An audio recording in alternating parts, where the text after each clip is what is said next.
I'm gonna have to grab another one pretty soon. We just started. I'm halfway through. Are you really? Holy shit. I can't like sip a beer. You just gotta down it. I like haven't eaten much of anything. That apple on my desk is like the only thing I ate today. So I have to slow down. That's what I'm here for. You're like, nah, brother, we're speeding up. Nah, we're getting it in. Oh man. What you were telling me though was really interesting. The about music and doing reps, and then you said the thing about leverage. So like once you know what we were just talking about. Yes, it's not just for music either. Like I think it applies to literally anything, but it's just doing the basics for an extraordinary amount of time, right? So for music, for me, it was just releasing songs. Even if I don't think it's good, release a song. I'm releasing a song a month. Some people might like it. I mean, is that normal pacing, you think, a month? For me, it was. I liked that one. It gave me enough time to like. I wasn't just throwing music out. Like it gave me enough time to be like, okay, this is good enough. Get it out. And I mean, there's 8 billion people on the planet. I don't know what your mom listens to, but my mom listens to like Sherpa fucking music. What's that? Like like the Buddhist stuff. Really? Yeah, that's just playing on the Alexa throughout the house. But my point in that is that's kind of badass. People listen to all sorts of stuff. So something that I might not like, 100,000 people might like it. 1 million people might like it. So so you're saying don't even internalize it yourself. Just because you made it, just put it out there and someone else might like it even more than you do. Yeah. Even though you fucking made it. Yeah. Yeah.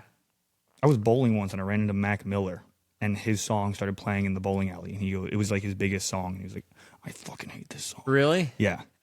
Was it here at Westgate? No, this was out in LA. Oh, okay. But yeah, so putting in the reps with music or with anything, like I cold call for real estate. Yeah. It's really easy to be like, oh, okay, I'll switch my script. I'll switch this. I'll do that. And it's like, dude, just keep calling. Just keep doing it. Just keep doing it. And once you've capped your skills on it, hire someone else to do it for you. And now you have leverage because you just bought back all that time and you can train this person to do what you did.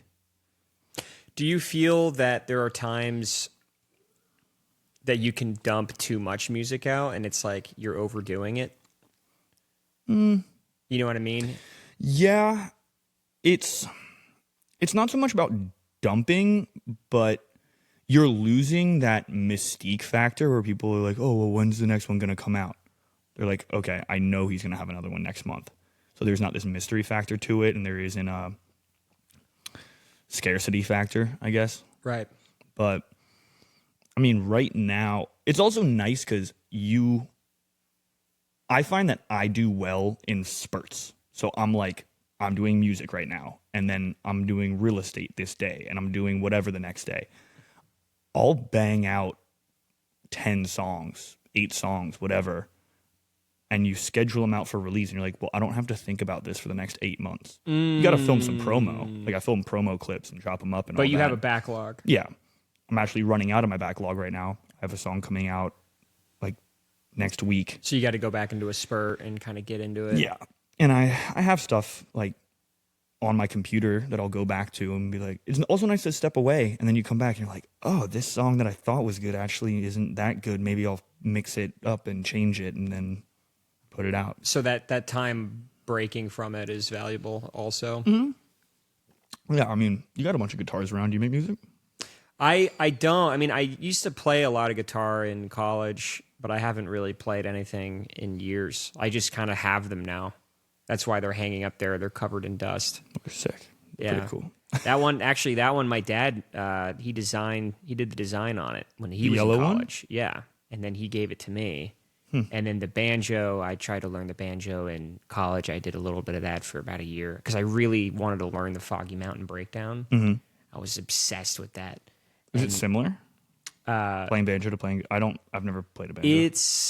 It's slightly different, but it's similar. It's mostly about the rolls. It's like you don't really do chords. You can, but the rolls is where you're trying to get, and you have the finger picks. And yeah. Ding, ding, ding, ding, ding, ding, ding, ding. Yeah. And then that one is actually the one that I play the most.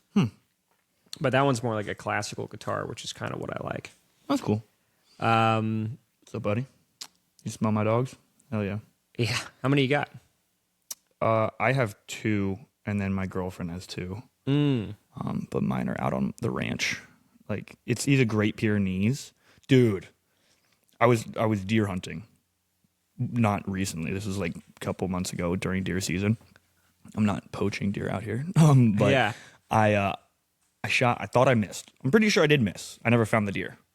But I have a Great Pyrenees German Shepherd. So he's a big fucking boy. Yeah. And he runs off into the woods. It's a 38-acre ranch. So he just like runs out into the woods, and I'm like, he'll come back, whatever. He comes back with a full deer leg, like hip to hoof. Meat on the bone, fully intact. No deer? Not bloody, no deer. And I'm like, that's out of a did horror I movie. hit? But because it was the day after I went hunting where I missed. And I was like, did I get it? And blow its leg off? Or he went over and found the dead off. body and tore it off. And I was like, well, I'm not feeding you this week. Dang. How big is that dog again? How much does it weigh? He's like 110. Oh, okay. He could probably rip the leg off. But I was like, did he kill a deer? It might have just been a dead animal out there, and he just got it was in there. Fresh, though. Like it was pretty fresh? It was like, I was like, okay, you do you. But, Cujo. yeah, I don't know. On the music stuff, I find music difficult in a way that I think other musicians don't. Yeah. To where I look at it from a business aspect. Like if people are like, do you enjoy making music? Not particularly. I like writing. I find writing fun. Right. I listened to your stuff after your open house, and I was like, this is very good. Man, I had a couple that I was like going to say these were my favorites, but I already forgot the names because I listened once, but they were good. I was like, oh shit, this is very good. Thank you.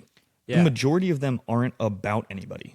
My girlfriend calls me out on that all the time. She's like, there's no way, like, these are about something. These have to be about something. Tell I'm like, me the truth. They're not. There's one, Match My Flame, that's about a girl. That was a real one.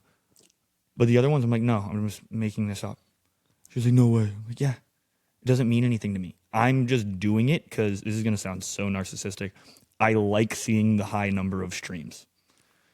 That's normal, though. Like, I'm literally just doing it for that validation. I think that's normal. But then, so that means that, but the first time you did it couldn't have been for high numbers of streams. The first time you did it had to be because No, I was you had a putting good out where idea. I was like, I hope this gets high numbers of streams. Oh, so it was just purely game value then Yeah. from the beginning. Yeah. But you already had musical talent. I wrote to YouTube beats. So I moved to Austin for South by. So like this is actually like how I even got into music. I was maybe like 15 or 16.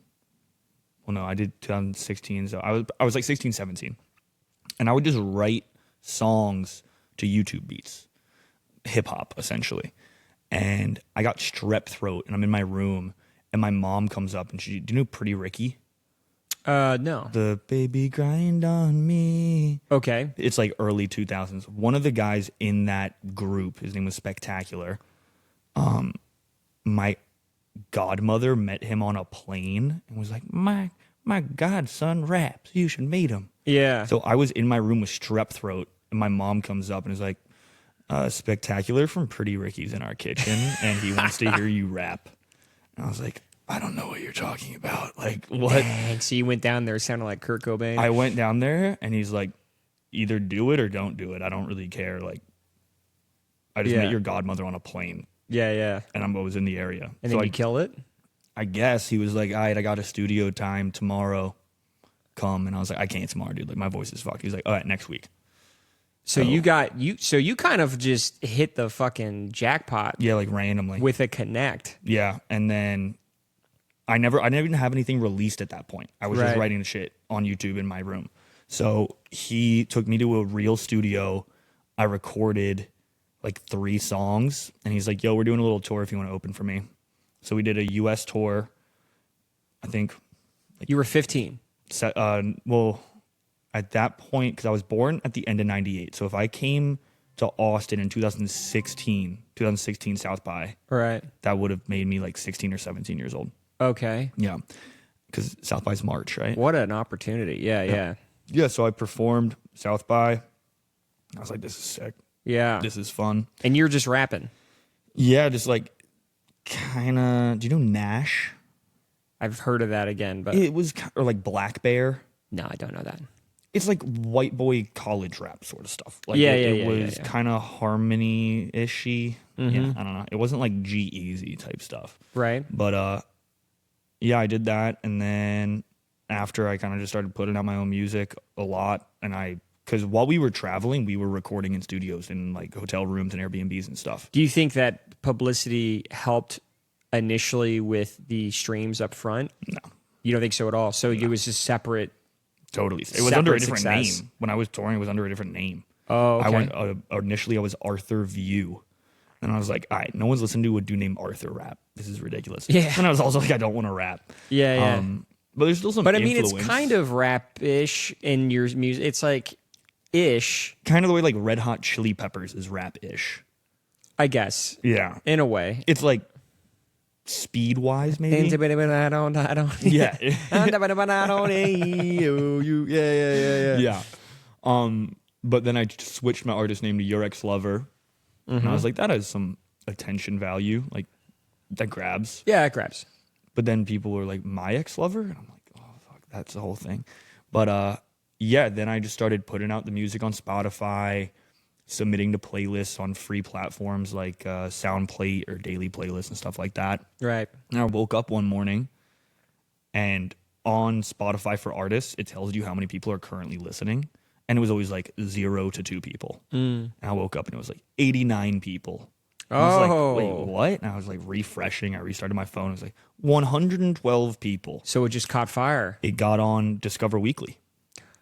Oh, so it was like on the front page or something. And it just started pushing it out. So how does that happen? Is it just a random? I think it's if you get ads to personal playlists, Spotify tracks all that. So it saw a bunch of people were adding me to play playlists. Like when you like a song on Yeah. Spotify and you go like add to this playlist, Spotify. So you just had knows. enough. Yeah, I think I got to like 6,000 personal playlist ads. And so Spotify sees that the ratio is higher for you than others, and then they push it. Yeah, I mean, I don't really know the whole back end of the algorithm, but from Right. what I've read, it's essentially Spotify's like, people like this song. God bless you. People like this song. Let's give it a shot. And then they put it on and they see if it flies. It sees if people are still adding it. So like imagine there's a room of 100 or 100 people are in this room and I play my song. Right. That's essentially adding to a playlist with 100 people. Out of that 100 people, how many go, what song is this? I want to listen to this again. How many people look it up? Yeah, or add it or save it or just interact with it. Because a lot of people will play stuff in the background. And then never look it up again. But if you hear a song in the background and you're like, oh, I like that, add.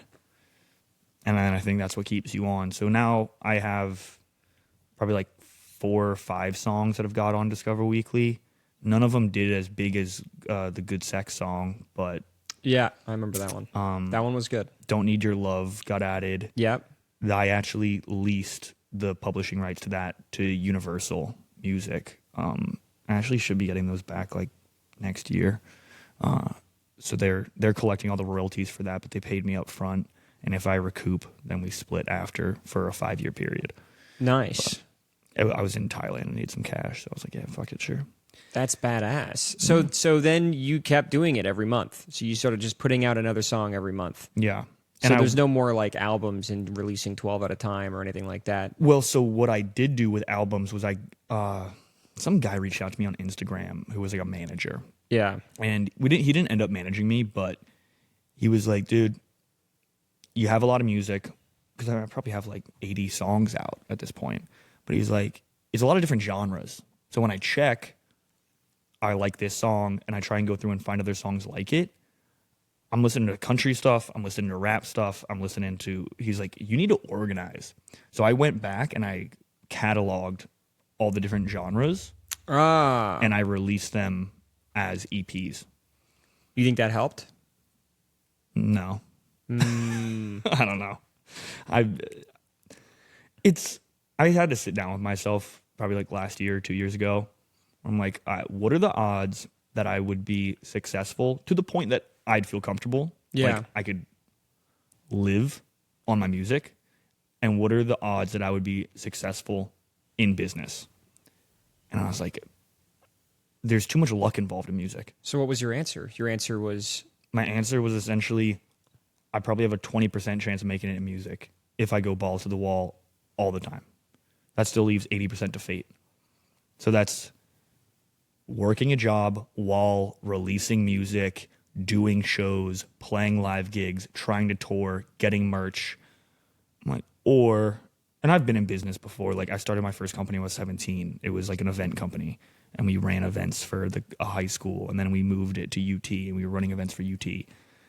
And I was making $15,000 a month.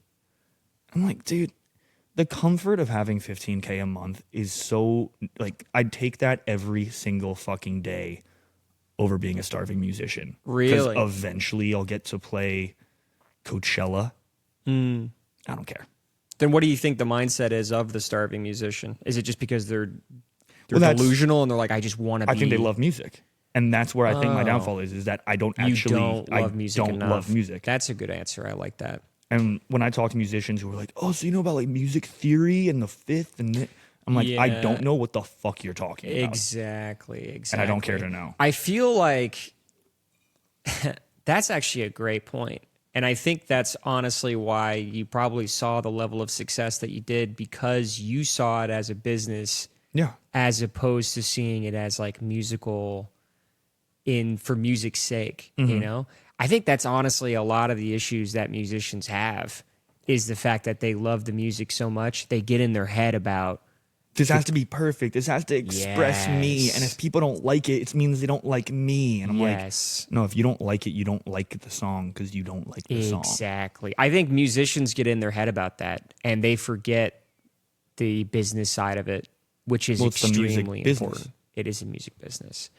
And yeah, that's true. And I don't know much about music. Like I really don't. But every musician I talk to that's deep into music, they're always about the theory and like what this person did and like it. But normal people don't care about that minutia. They just care, is it good? Done. Does it sound good? Done. And I think there is a sense of like authenticity to it. Right. But this is going to get a little bit woo-woo. But the people, I believe in like a push and a pull. Like when people don't care about something, I almost feel like they generally get it. They do better. And then, or there's the people who are like, I'm going to grind this out. And I think both of those can get there. But then there's that middle field where you're like, well, I care and I want it, but I don't want to put in the work. You know what that reminds me of? That reminds me of like a Tiger Woods versus like a John Daly. Right. You know what I mean? Right. It's like one guy's just training all day, fucking grind set, mindset. And then the other guy's just half drunk out there swinging a club. And they both and then end there's up the same. Everyone in between who tries a little bit. Like, not even a little bit. There's people who make the PGA Tour who are considered like top 1%. Right. But you're not Tiger Woods. Yeah. So I think you got to choose one of those. Like or at least know who you are. Like, are you talent or are you grind? Like, where do you see your success? But it's also being authentic to yourself. And I struggle with that a lot in everything. Like, even this go around of real estate, I'm doing it different.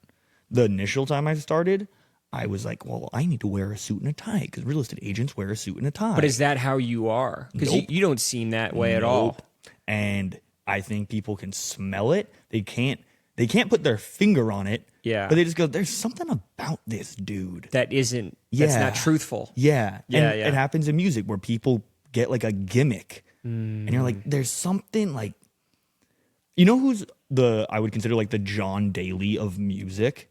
Post Malone. Yeah. Like, even from a kid, he was like, I just want to kind of rap and I have face tattoos and I don't have a job and I just kind of like... He's just hanging out. And he just made bangers. Because it's so authentic. He's so not caring. He's just like, I just am doing what I like doing. And if you ask him about music theory, he's like, I don't really know. Yeah. I just like making really good music. And I don't really know why it's good, but it just sounds good to me. Dude, it's so lame. It always comes down to just the be yourself bullshit cliche, you know? And It's I think bullshit cliche because most people don't know what the fuck that means. When you go, be yourself, and they go, I have never been myself. I don't know who myself is. Yeah. I wear what other people wear. Yeah. And I think it happens in school.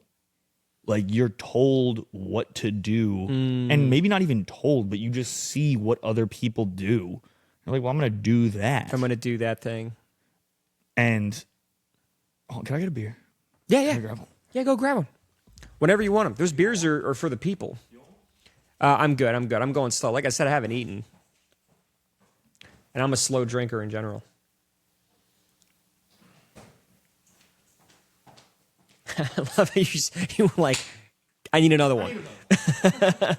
If at any point you need another one, grab one. It's all you. But yeah, with the authenticity part, a lot of people don't know who they are, which also plays into like a lot of people don't know what they're good at.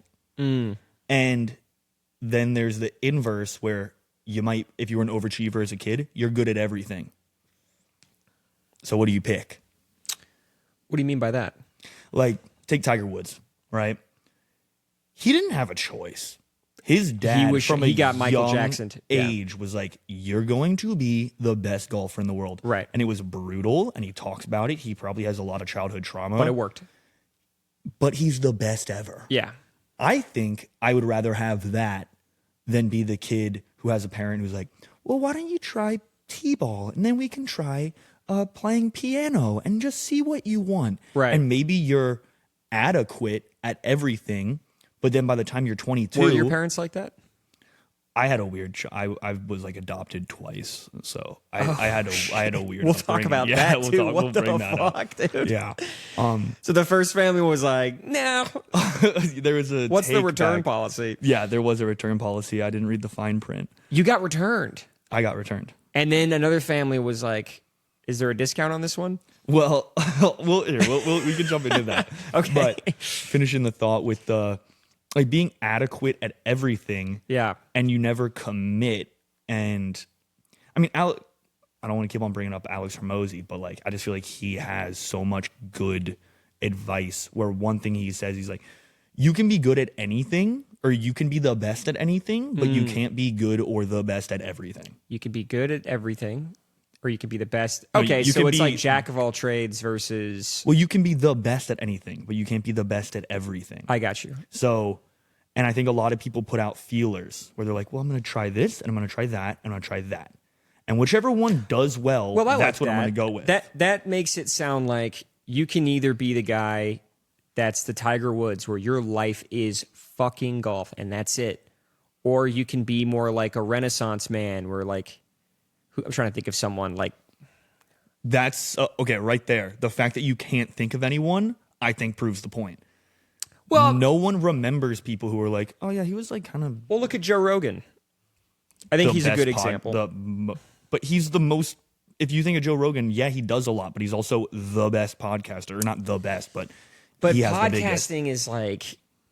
I mean, you don't have to be... He just is the best podcaster... because he does a bunch of different shit. He has his hands in so many things that he's the best at being the best. He's the best at being good at everything. You know what I mean? Almost, yeah. Okay. He's the best jack of all trades. He's the best jack of all trades. Yeah. And so that is where and I think there are other people. I look at Shaq. Shaq wasn't the greatest basketball player of all time, but he does a bunch of shit. He has music. He does a bunch of shit. He's a jack of all trades, and he's successful. But if someone were to say, how do you know Shaq?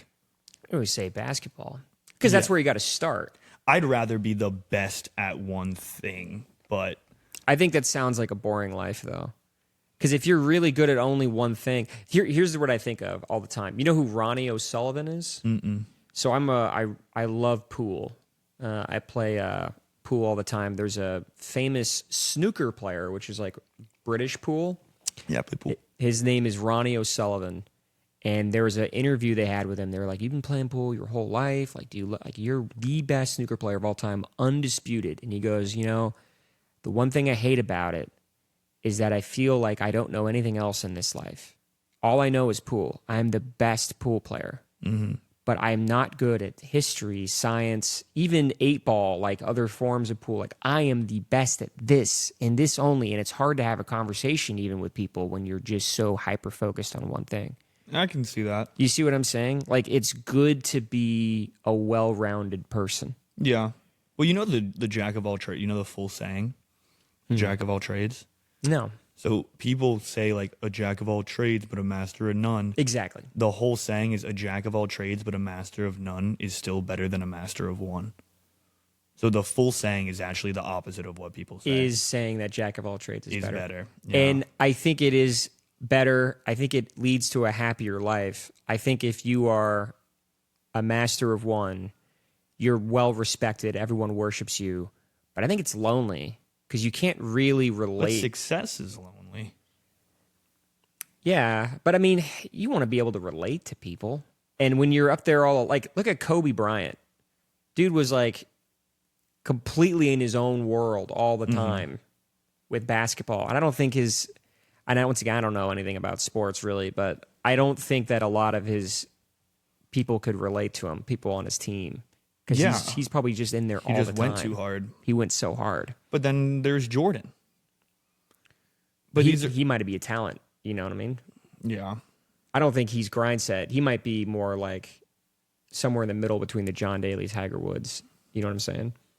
I mean, he did put in a lot of hours, but yeah, I don't know. I think the reason being pushed as a kid to do one thing is nice is it takes people think they want options. People think they want control, quote unquote. But when you're given too many options, you get analysis paralysis. Yeah, I agree. It's nice to just be like, well, I'm going to be the best golfer in the world, I guess.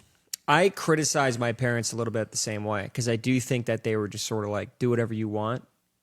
And I think that is actually not the strategy. I think parents should be like, you're going to do this and just get good at this and fuck it. Even if you don't like it, this is what you're doing. I think so you kind of switch your stance there. When you're a kid, I think that it is good for people to push you. But when you get older, you can make your own decisions. But then don't you come into like a sunken cost fallacy? What do you mean? Sunken cost. It's like like you're dumping all your shit into something that's not like valuable anymore. Well, no, it's like I'm already so committed. It's like it's a gambling thing where it's like, well, I've already put this much money in and lost, and I can't walk away now because I've already lost this much. So if as a kid you're forced to do this thing, yeah, let's go back to you're forced to play golf. Now let's say Tiger's 16 and he's like, well, I actually don't really like golf. It's like, well, you're already in the top 1%. So you can go start over somewhere else, sure. Yeah. But why? You've already done all this legwork. I think there's a little bit of that. But I think that you can reap the rewards. There is a currency exchange. Like he's not switching to something else at zero. He still has billions of dollars. You know what I mean? Like he's still a fucking millionaire. Like because you were talking about once you become an adult. So right. I'm saying at that point when he's about to become an adult, he doesn't have that. All he has is 16 years of effort put into learning how to be good at golf. So what's he going to switch to? Finance? Well, it depends. I mean, like, look, if Tiger Woods decided to switch to selling mortgages, I think, yeah, that's a huge leap. I found that funny. Because I sell mortgages. But it's like, it's a huge leap. But I think there is some bleed over to help him. A, financial. He already has money from the journey that he had with golf. B, he can network at golf events. Network. C, you know what I mean? There's bleed over. Yeah. There's some bleed over. Yeah. But everything has a form of bleed over, yeah. Yeah, yeah. So I think everything has that, which is good. But at the same time, Why would you give that up? You're the best golfer. That's the sunken cost fallacy. Yeah.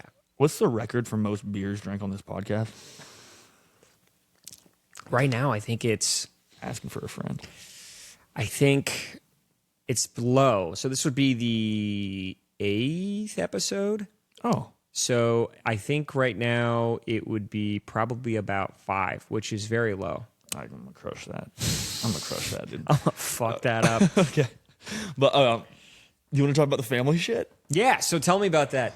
I'm going to preface this. My sister is a screenwriter, and she's... You guys are both adopted? No. I was adopted to her family. And then Okay, so she's I got adopted back off of her family, but we're She's still a close. step. Yeah. Okay. She's a screenwriter. She's writing some shit about this. So it's in the works. She actually just got engaged to a famous actor, Arturo Castro. I don't know him. I'm going to look him up. He's the guy from... he was in the new Roadhouse with Conor McGregor. Oh, okay. He's the guy with the who's in the cast. This guy here? Yeah. He was the villain in Narcos. He had his own comedy sketch thing on Comedy Central. Really? Super smart guy. Has like a 165 IQ or some shit like that. What? We play chess and he kicks my ass. Really? That's another one that I wish I did when I was a kid was chess. If my parents just shoved me down the chess route, I would have been very happy with that. He might have been autistic. I didn't know he was in Silicon Valley. I didn't know that. Yeah, look at that. He's in the new Tron that's coming out. Oh, there's a new one. Yeah. They got Bridges again? I don't know. Jeff Bridges? I think it's totally new cast. But and then what else? He was also in The Menu. Oh, I love that movie. Yeah, dude, Anya Taylor-Joy is like my number one favorite girl of all time. She's in chess, Queen's Gambit. Queen's Gambit. Yeah. What was he in The Menu? He was one of the douchey guys at the table. Oh, that's right. That's right. Yeah. That's right. I do recognize him. That's funny. Okay, so she's doing a screenplay with you.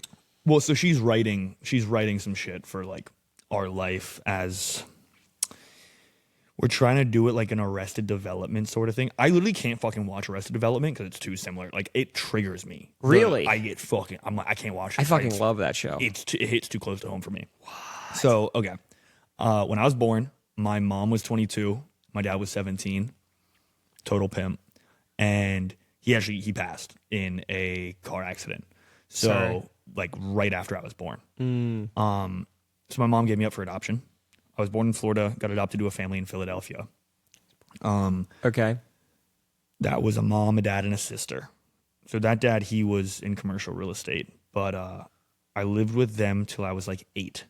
Now, the father of that family, introduced my biological mom to one of his friends. Oh, hold on, I lost you. The family I got adopted to. Okay. The mom, the dad, and the sister. That dad introduced my biological mom to one of his friends. Okay. They ended up getting married. Okay. So it was an open adoption, as in that means like you get to see your biological mom. No one told me she was my biological mom. So this woman who we have the same face. Like it literally just imagine me on my face on a woman's body.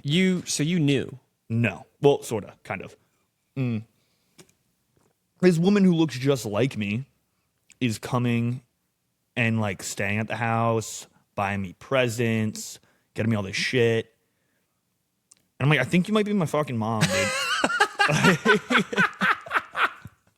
So, dude, you're my mom. I think you're my mom. Just you now as a 30-year-old man. Dude, are you my mom, dude? Yeah. So, the guy... Wait, how old are you? I'm 26 now. Okay. So, the guy that they introduced her to, that she ended up marrying... Yeah. Was like multi-millionaire developer in the Hamptons. Like he passed in 2022. He still has a house that's on the market. Bad track record of that. Dude, it gets worse. So, but like I'd go out to the Hamptons and we'd be like doing burnouts in her new Porsche and like going on yachts and renting jet skis and shit. And I'm like, why am I staying in mansions in the Hamptons with this woman that looks just like me? This is 100% my fucking mom. Yeah. So how old are you at this point? This was up until I was 8. So when I was 8, you're burning out in cars when you're 8? Yeah, I mean, even when I was like 4, dude, she was like, we'd go because our family's from Philly. Yeah. So like my uncles are plumbers on the main line in Philly, right? The adopted family. The adopted family and my biological family. Okay. My biological mom is all from Philly. We're all East Coast originated. So I would go, visit her over summers and shit like that. And then when I was 8, that dad died. The dad from the adopted family. He died. Mom went fucking nuts. Like total. She's homeless now. Like she's like schizophrenic. Fully insane. Man. So she like tried to fucking kill me. She tried to burn the house down with me in it, and then tried to smother me in a pillow as well. So my sister, the sister from that family, we're going through so much. So this is we can come back to question. What? She tried to. So hold on, we got to zoom in. All right. She set the house on fire. She tried to smother me first. We were watching. It was the dad. He died of cancer. Didn't really tell anyone he had cancer. So we found out. And it's funny, like, going back talking to my sister about this because my timeline doesn't really match up with hers. Like, I was talking about this with her the other week, and I was like, he was already dead, right? And she was like, no. He didn't die yet. He was, like, late-stage cancer at that point. She kind of lost it, tried to smother you in a pillow. So my sister put me upstairs and locked me in. And so you were, like, 7 or 8? Yeah, probably about 7 or 8. And then she was like, oh, you're going to lock him in? Like, that's dangerous. She's like, why is that dangerous? So when she started locking, then she started a fire. She tried to light the curtains on fire. So my sister saved me. The current sister, the one that's doing the movie? Yeah, my older sister, yeah. Yeah. So she took me to a family friend's place in Indiana. It's like she runs a rehab out there, but like she's a close What did your family biological mom say to all this? Did she know about this? Like sort of. She's vacant. Like she's not. She's more of like a cool aunt. That's like she was never motherly. Right. So she just like to buy me shit and do burnouts and Porsches. And like she was like, oh, I have this fucking kid. But so then we were trying to figure out like what the fuck do I do? Okay. And she's like, I'll take him back. So then I got adopted back to my biological mother, who was married to this. He was an older guy. He essentially died of old age. He was 80 and he died in 2022. So I moved in with them in New York, but and he didn't love me at first, which I totally understand, dude. He was in his when you're 80, 60. Like well, he was probably 60 at that point. Oh, okay. Because this is when I was 8, so that's like 18 years ago. Right. Right? Does that math? I'm 26 minus 22 years ago. Okay. No, 18 years ago. 26 minus 8 is 18, right? Yes. Yes. Thank you. A couple of beers. So I understand why he didn't want me back. Right. If I'm in my late 50s, I have all this money, I'm banging this young chick, we're going on yachts and going wherever the fuck we want. And now she's you're like, I got to take care of this kid. Yeah, my kid from another guy has to come back and be like, get fucked. And you still didn't know that was your mom. I mean, I know. Like, but you knew.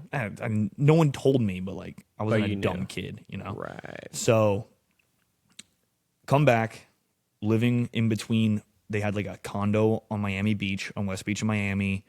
He had a 5-story building on Greenwich Village in Manhattan, like next to NYU. He had a couple mansions out in the Hamptons, loaded. like fucking loaded. Personal chef, had a yacht, like all that shit. That must have been pretty sweet. It was pretty sweet. When I moved back, though, it felt like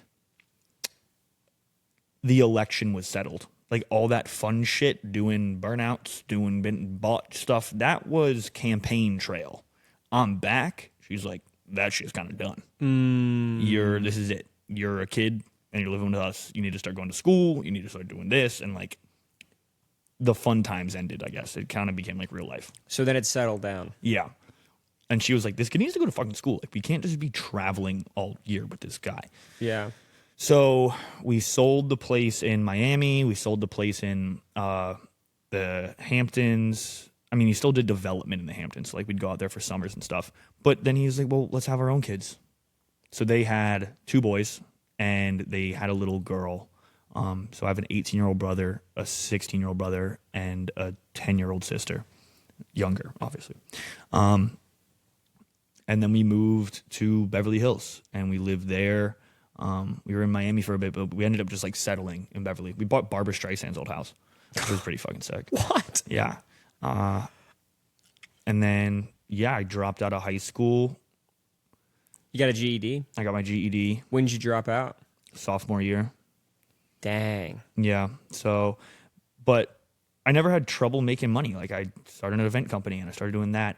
The most money. So how do you think that? So obviously, so now we're back at the part where I'm assuming your real mom then introduced you to the guy that was like, you want to tour with me.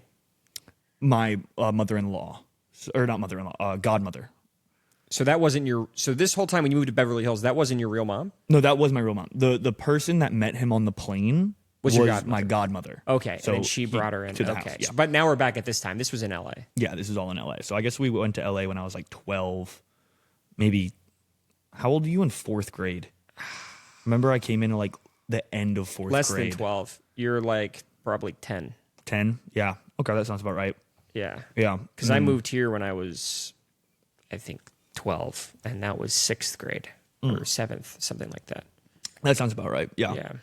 And then, yeah, we got close toward the end because I came out here and they were like, the fucking taxes in Cali are nuts. So they came out here, bought a place in Westlake, and me and him got close toward the end. And yeah, he passed in 22. But yeah, weird fucking life, and I had some businesses along the way. So you said businesses. So how did you think you got that kind of business mindset? Was it just from the craziness in your life that was always like throwing events and making cash? I was like, this is sick. When did you? What was the first event? After I dropped, like literally right when I dropped out of high school. What was the first one? Just house parties. And you'd get money from those? We'd hire DJs, throw house parties. Now we threw a couple at my house. What? That was like, dude, I got chewed out. At Barbara Streisand's house? Yeah, but you can look up the address. Bro, so you probably had like some famous ass kids. Well, okay, here's the thing about Beverly Hills. The famous kids and the actual rich kids go to the private high schools. So I went to a private high school for a bit, like our 6th grade through 8th grade. I went to Le Lycée Français, which is a French school. They sent me there because they wanted my brothers to learn French.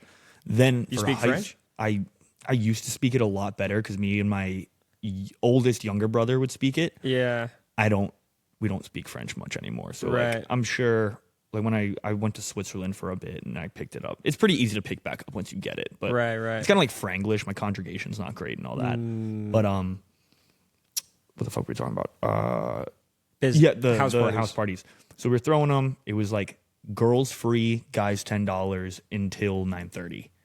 Where did you dude? Where do you get the idea at sophomore year? So you're fucking 16? Yeah.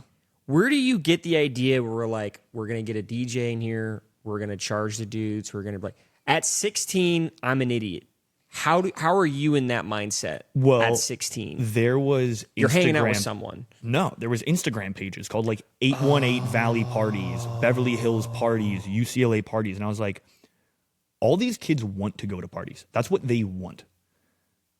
And other parties kind of had that business model where it's like, because you want to get people there quick to make it fill. Because if people come in and then go out and it's not busy and you come in, you're like, oh, this place sucks. And then you leave. And then the next one shows up and they're like, this sucks, this leaves. It never fills up. So you need to get a line and get everyone in so it looks busy. Yeah. But I was like, fuck it. Yeah, I see how much they're making. It was $10 guys, girls free before like 9:30 or 10.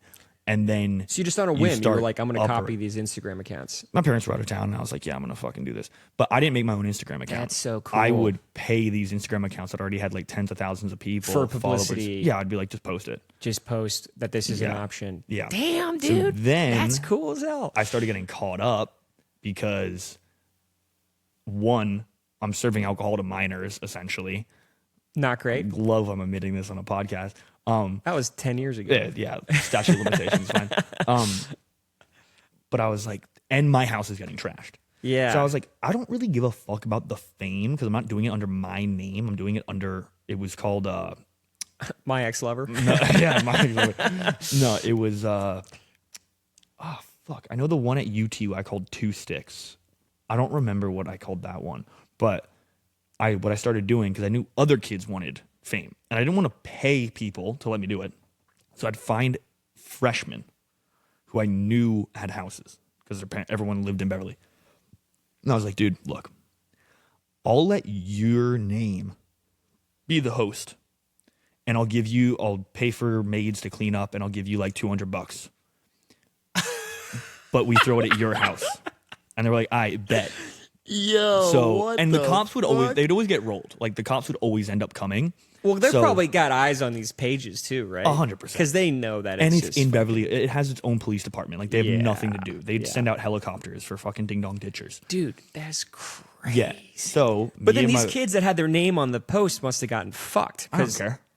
You don't care. I did not care. No, I know you don't care, but like they don't know. They weren't smart enough to know they're just dumb. They were just like, Well, I they are mean, that's 16. part of the cool factor. You're like, dude, the cop showed up to your house and like you got rolled. But then you're back at school. You're a fucking 16-year-old kid. What are the cops gonna do? Throw you in jail for throwing a house party? Funny. So me and my buddy would go.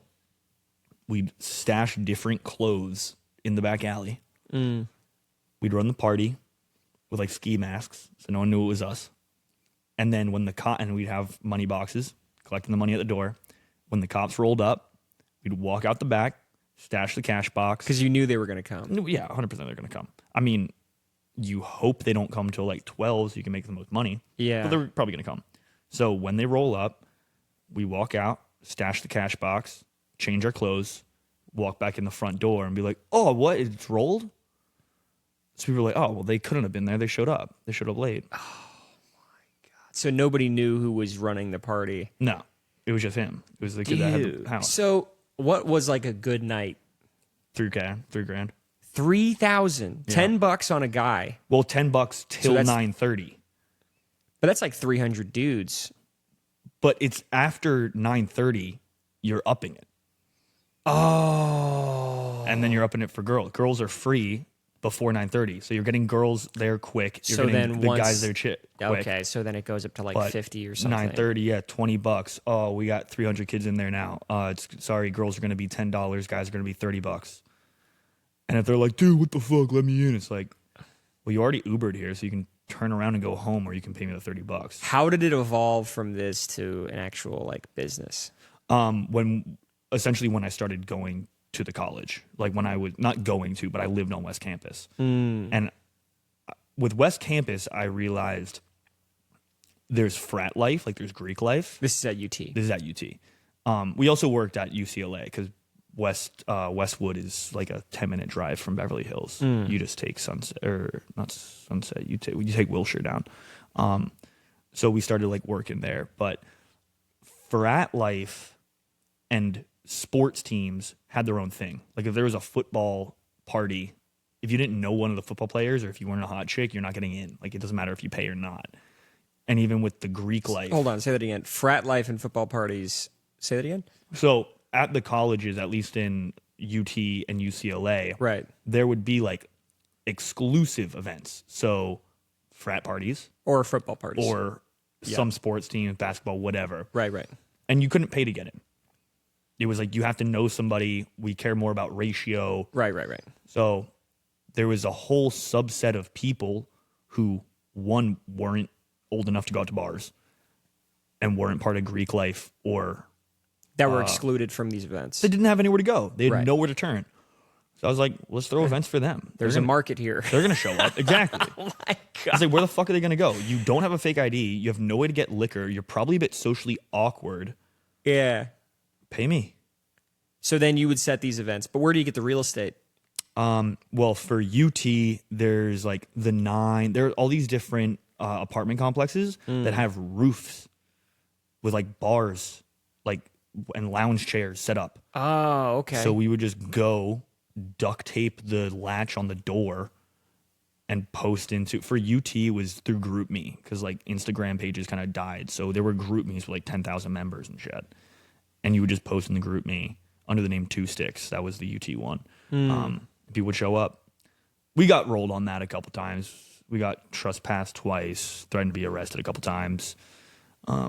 This one I do feel bad about. This chick that I was sleeping with let me use her rooftop, and she like signed it in. She reserved the space under her name, and we caused property damage. Someone punch a wall? No, some fucking beluga whale cracked a slab out by the pool. Like cracked a concrete. I was literally like, how? How do you do that? You have to weigh so much. That's crazy. But beluga whale might be harsh. But hey, it could be a guy or a girl. and the girl that signed in was like, they're threatening to sue my parents. That's crazy. And I was like, okay, well, how much is it to fix the fucking slab? That's probably a lot. They wanted 10 grand. Yeah, that's like, stupid. dude, That's too much. I will literally go build you a slab out of concrete. Yeah, that's crazy. But I don't know. I never followed up, so I don't know what happened. You don't. Holy shit! So then you're doing at these rooftops. That's nuts. And this is already after the music. Yeah, I mean, I'm still like releasing music while this is going on. I've been releasing music once. I have phases where I'll like kind of get behind. Like when I was out in Thailand, I kind of got behind. Why Thailand? Can I go to the bathroom and then answer that? Yeah. The beers. It's Yeah, dude. You want another one? I do. Yeah, get another one. Go pee. This down there to the right. This is gonna be the first door you're looking at when you turn. Yeah.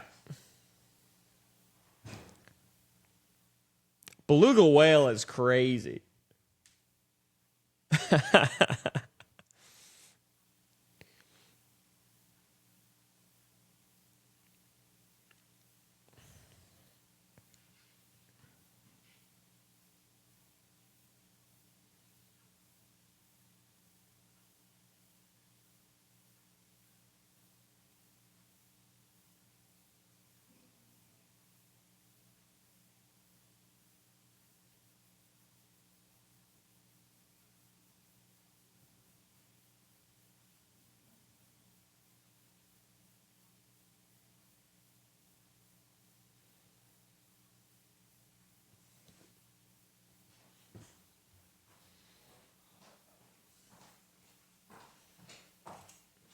Hope that bathroom's not a mess because I haven't checked it since I was doing the drunk podcast. Is it clean in there? In the bathroom? Yeah. Okay, good. Did I make a mess? No, because like I said, I did a drunk podcast and like I woke up on this couch. Hell yeah. Camera still rolling, and I was like, fuck. Fuck yeah. It got wild. But I looked through the footage and I was like, I can't. There's no way. How many people were on? It was a friend of mine and his wife or his fiance. Sick. And it started off okay, but then after a while, you could tell that I'm just not even there. They're not even there. We're just sitting here like, oh. I'm gonna line them up here. Yeah, line them up. Get them in the view. Get some shots going. But, all right, I want to tell you about this one. Okay. We were talking about something real quick. What were we saying? The rooftop parties, beluga whale, concrete slab, setting up the parties. Yeah, I mean, that's pretty much how it just went. Yeah. But Yeah. this business that I started was crazy. So remember how I said after the mom thing, I went out to Indiana to stay with a family friend for rehab? Right. So she has like a pretty nuts rehab. It's for like meth heads and coke heads and like it's hardcore. Yeah. But it's a really fucking good rehab. So people try and send their son who's like a pothead out there. She's like, look, your son's going to leave worse than he showed up. Like, you don't want to send some pothead around a bunch of crack addicts. Right. And in her belief, kids who smoke weed are doing it because they're bored. They got nothing else going on. Okay. So she knew I was making music and like filming promo videos and stuff like that. And this family asked if she could take their kid who was smoking weed. He was like 14. And I was probably like 17 at this point. But she's like, I know a guy who makes music. I vouch for him. If you want to send your son there, I could set that up. So she asked me if I'm cool with it. I'm like, yeah, I'm cool with it. So I meet the kids, I meet the mom, I meet the dad. And he wanted to make music. So I was like, yeah, come on out. And some of the pull, like some of the sales pitch was, you're going to be living in the back house of Barbra Streisand's old house in Beverly Hills. You're going to meet YouTubers and you're going to meet Instagram influencers. And Locked all this them in. shit. Yeah. Yeah. But I never did this before. So I was like, how long do you want to be here? And they were like, well, we think like 9 months would be good. It's like 9 months. I'm fucking, okay, I guess. I was like, honestly, I've never done this. I'm very transparent. I've never done this. I wrote out a game plan of what I'm going to teach your son and like what we're going to go over. And it was pretty intensive. Like it was. And how old were you? This when I was 17. I wasn't even 18. And you were going to teach him. I was going to just teach him like what I do, like how to build an in-house studio, learning about rhyme schemes, like A, B, A, B, C, C, D patterns, like all that. And you're all self-taught. Yeah. Show him like how to submit to playlists. It ended up changing to where he's like, I don't really like the music making side because we were like going through Ableton, how to make beats and stuff. Where he's like, I want to learn the business side. So we bought all these books about how to essentially what is the business model of record labels? How does this work? Then he wanted to get into videography, like maybe photography. So it changed while we were going. But I asked the parents, I'm like, what do you want to pay for 9 months? And they're like, well, why don't we just pay you what we were going to pay the other lady? I don't know how much the other lady charged. So I'm like, oh, okay. $11,500 a month. That's insane. At 17. That's insane. I was just like, Who was his family? some family that lived out in San Fran. Oh my God. Fucking nuts. What year was this? I mean, 17. I was born 98. So that was literally just before I left to move to Austin. Holy shit. As a 17-year-old. It goes, dude. And I think that was. Were you able to replicate that and find more people? We brought one other kid out for like 2 months, but I was like, yeah. And my parents didn't love it because they were like, I didn't even ask them. You got some other kid that you got to feed and shit. Well, they were paying for that too. But my parents, I didn't ask them. I just kind of was like, come on. And my mom's like, who the fuck is in our back house? I'm like, shut the fuck up, Mom. Shut up, Mom. Shut up, Mom. I'm making a lot of fucking money. You're not a real mom. I make more money than you. Dude, the balls of that, though, to just be like, I'm going to invite a kid to live in our backyard. Was that not a thought that crossed your head of like, is this fucked up that I'm inviting a kid to hang out in the backyard and my parents? When I heard 11,500, I was like, I will fuck fist fight my mom over this. I don't care. I will. Holy shit. I will Fort Knox his back house if I have to. And this is your biological mom at this point? Okay. I was like, you gave me up for adoption. You owe me this. You fucking owe me. You left me as a child. You owe me. That is wild. Yeah. So when did it end? So you went to UT, you said? No, I lived on West Campus. I dropped out of high school. I lived on West Campus because it was cheap. I currently have an apartment on West Campus. Oh, really? So you've been there ever since? No. So that's actually what we were talking about, Thailand. So yeah, I had an apartment in West Campus. My family lives in Westlake. My mom still has a house in Westlake. And then I met some dudes. We rented a house in North Campus. When my dad passed and got sick before he passed, I moved back to Westlake to kind of just help with him, and that's when me and him got close. But he traveled a lot, and he was like, "Go travel," which is why I went to Thailand. So I left America. I was supposed to be gone like 3 months. I ended up being gone 2 years. Oh, wow. So I got back in May. So the pull was good when you were there. You were like, okay, this is fun. Yeah, it was fucking awesome. Yeah, I loved it. So I was gone for 2 years, came back. When I came back, I was kind of like dead broke, and I lived on our ranch. What'd you do for money there? In Thailand? Yeah. Yeah, so, well, when I landed, I didn't go straight to Thailand. I went to Indonesia, Bali. And I was planning on doing, because I had a vending machine company before I left. I sold that. We put vending machines in private high schools. So I sold that, and I had like, I don't know, maybe $8K saved up, but I had everything paid off on credit cards. So I had like $30,000 that I could put on credit cards. So I was like, okay, I'll figure it out. I was trying to start a online marketing agency for surf and snowboard apparel. It's such a saturated market that I was just like, fuck this. Yeah. So I got to Indonesia and was just like kind of drinking my ass off because this is like right after my dad died. I'm just like, fucking didn't like Indonesia.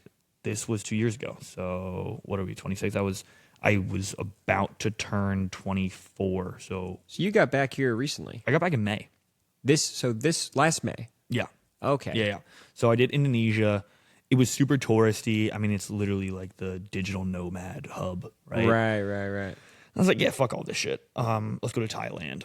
Went to I landed in Phuket, right? No, I landed in Bangkok, and then I went to down to the southern islands, and I went to this place called Krabi, which is a peninsula that is only accessible by boat. And they have like long-tail boats, where essentially these wooden canoes with a fucking minivan motor on the back that you just like. Why there? Why did I go there? Yeah. It's just one of the spots in the South Islands I was going to go. Like I was going to go to Phi Phi, which is one of the other islands. Right. But this was my first stop. Okay. And I was walking around with a 90-liter backpack. And I was like, I just want to stop. It was such a beautiful place. So I got there, walk up to the only hostel on the entire peninsula. I was like, you guys got work? Any work I can do? And they're like, our boat tour guy is quitting next week. I was like, oh shit. So the guy that ran the hostel was Canadian. So you did the boat tours? Yeah. So they're like, hang out. We'll give you boat tours. I got free food when I was working, free drink nice. when I was working. That's nice. When I wasn't working, it was half off food, half off drink, and 300 USD a week, which goes pretty fucking far in Thailand. Oh yeah. And then you had to pay your room and board, which wasn't that bad. So you were just vibing. Yeah. So I was just hanging there, met a girl that was a guest, German chick, knew my music randomly because Germany's like one of my biggest streamers. It's the second biggest country I have. Oh, interesting. She randomly knew my good sex song. So your ex-lover, Yeah. when did all this get published? Oh, what? Like, The when did you music? put all that music out? Yeah. I mean, I've just been I probably changed my name in like 2018. Okay. So this was 2 recently. years. This was 2 years after all that. 2 years after South by, I decided to change my name to Your Ex-Lover from Arthur View. Okay. And then I just started pushing. Okay. So this is it's already been out for 2 years. When? Like your music that she recognized. Well, I mean, this was 2 years ago. We're in 2024.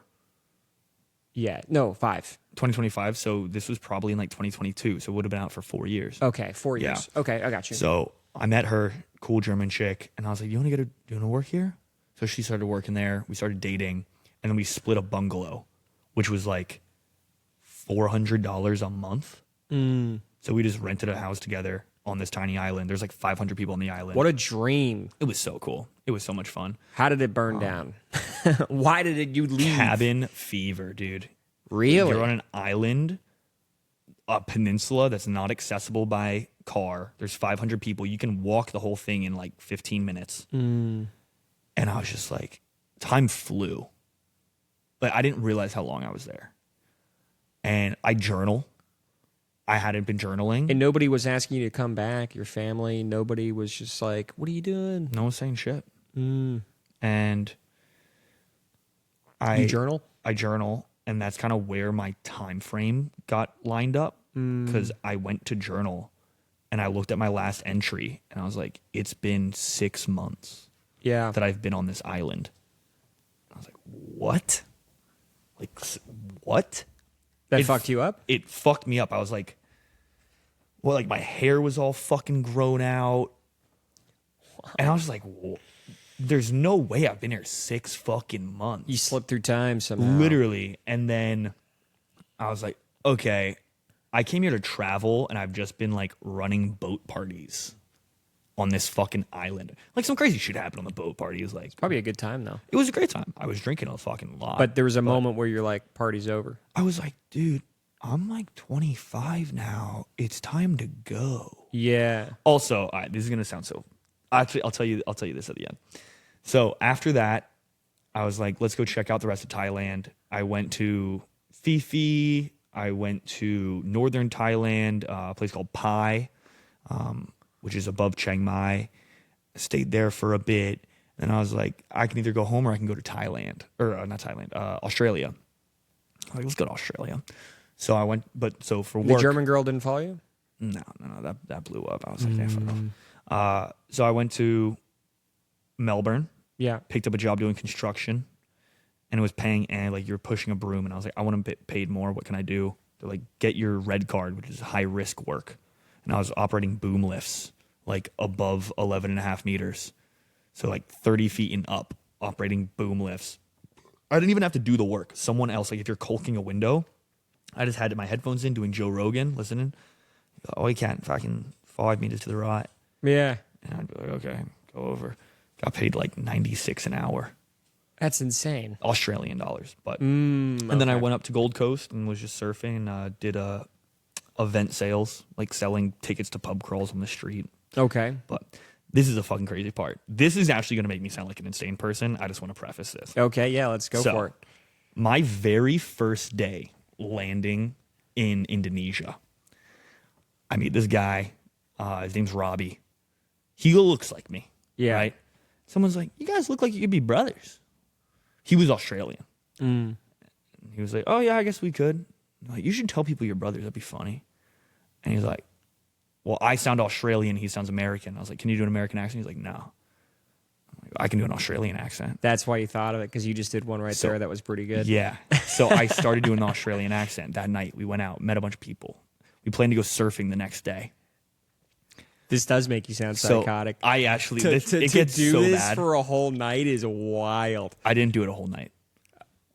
Longer? Longer. How long?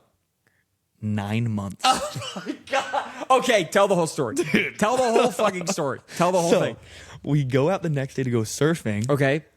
And I'm like, oh, these people are going to be so pissed that I lied to them last night. And I'm hungover. I got anxiety. So I'm like, I'm just going to keep it up. And I was like, Robbie, should I keep it up? He's like, yeah, keep it up. Who cares?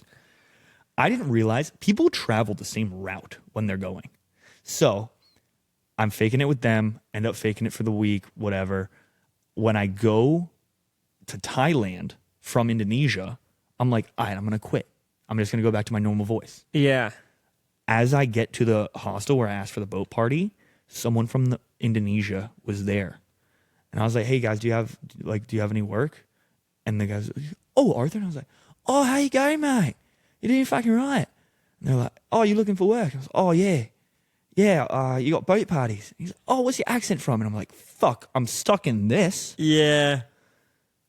And I had a whole thing because they're like, why do you have an American passport? I'm like, oh, well, my biological parents, they're Australian. Oh, so you were I was so deep. It was so fucked. You were so deep. Did you talk to these people? Did they find out at some point? Only one person found out. And what'd he say? He was pissed. So he was one of my best buddies that I met in Indonesia. He ended up getting a job at the same hostel as me. When I was dating that German chick and we had the place, I had to do it all the time.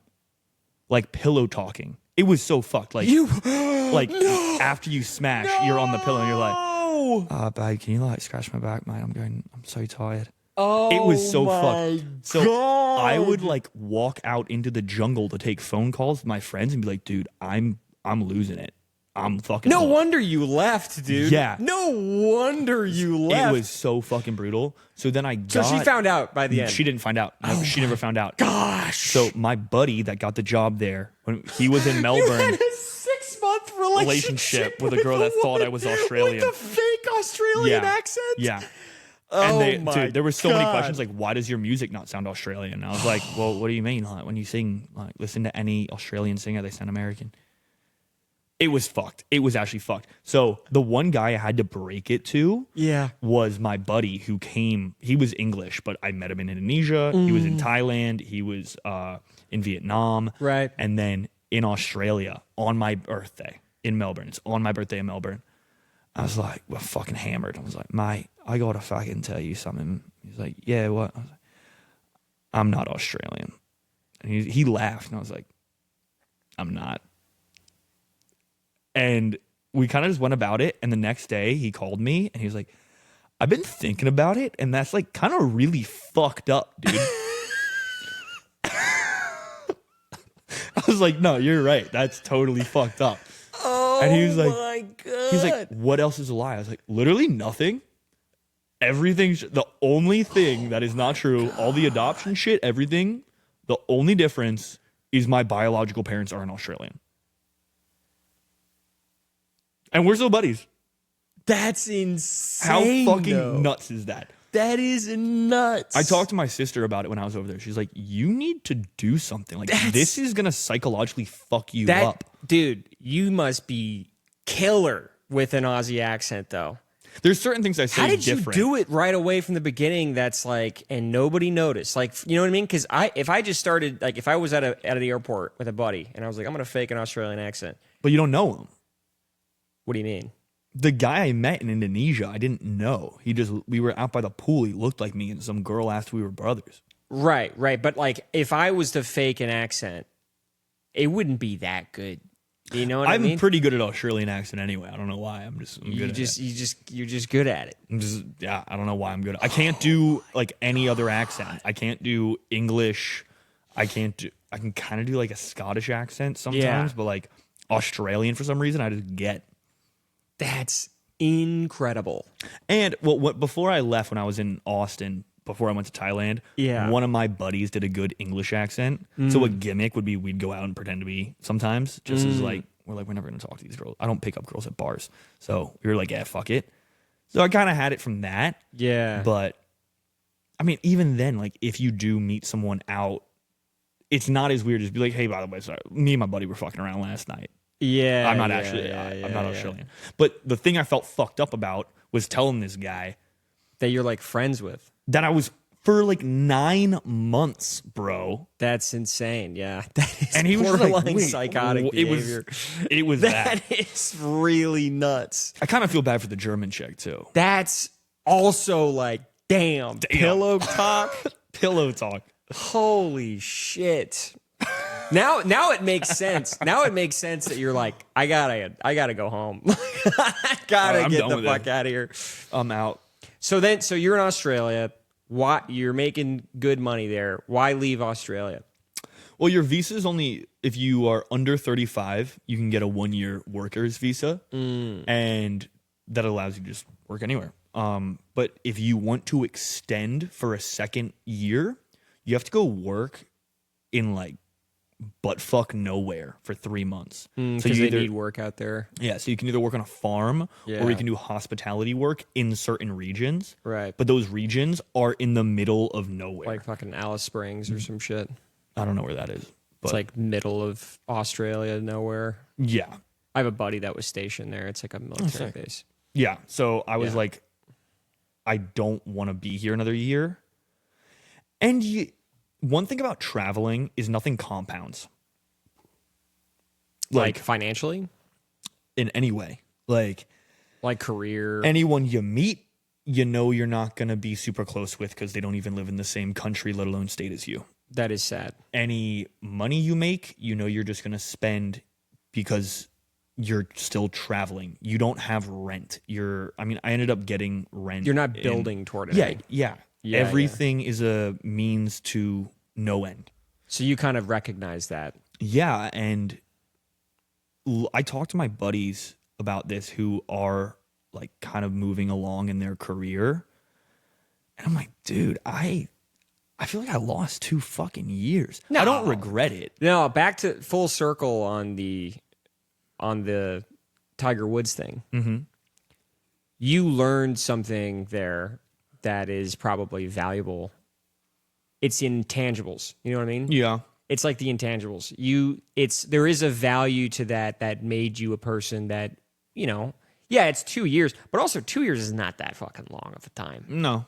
You're 26. But it was a valuable 2 years.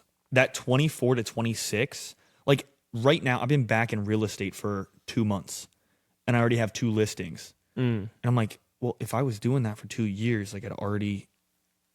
Right, but I think you now know the value of 2 years.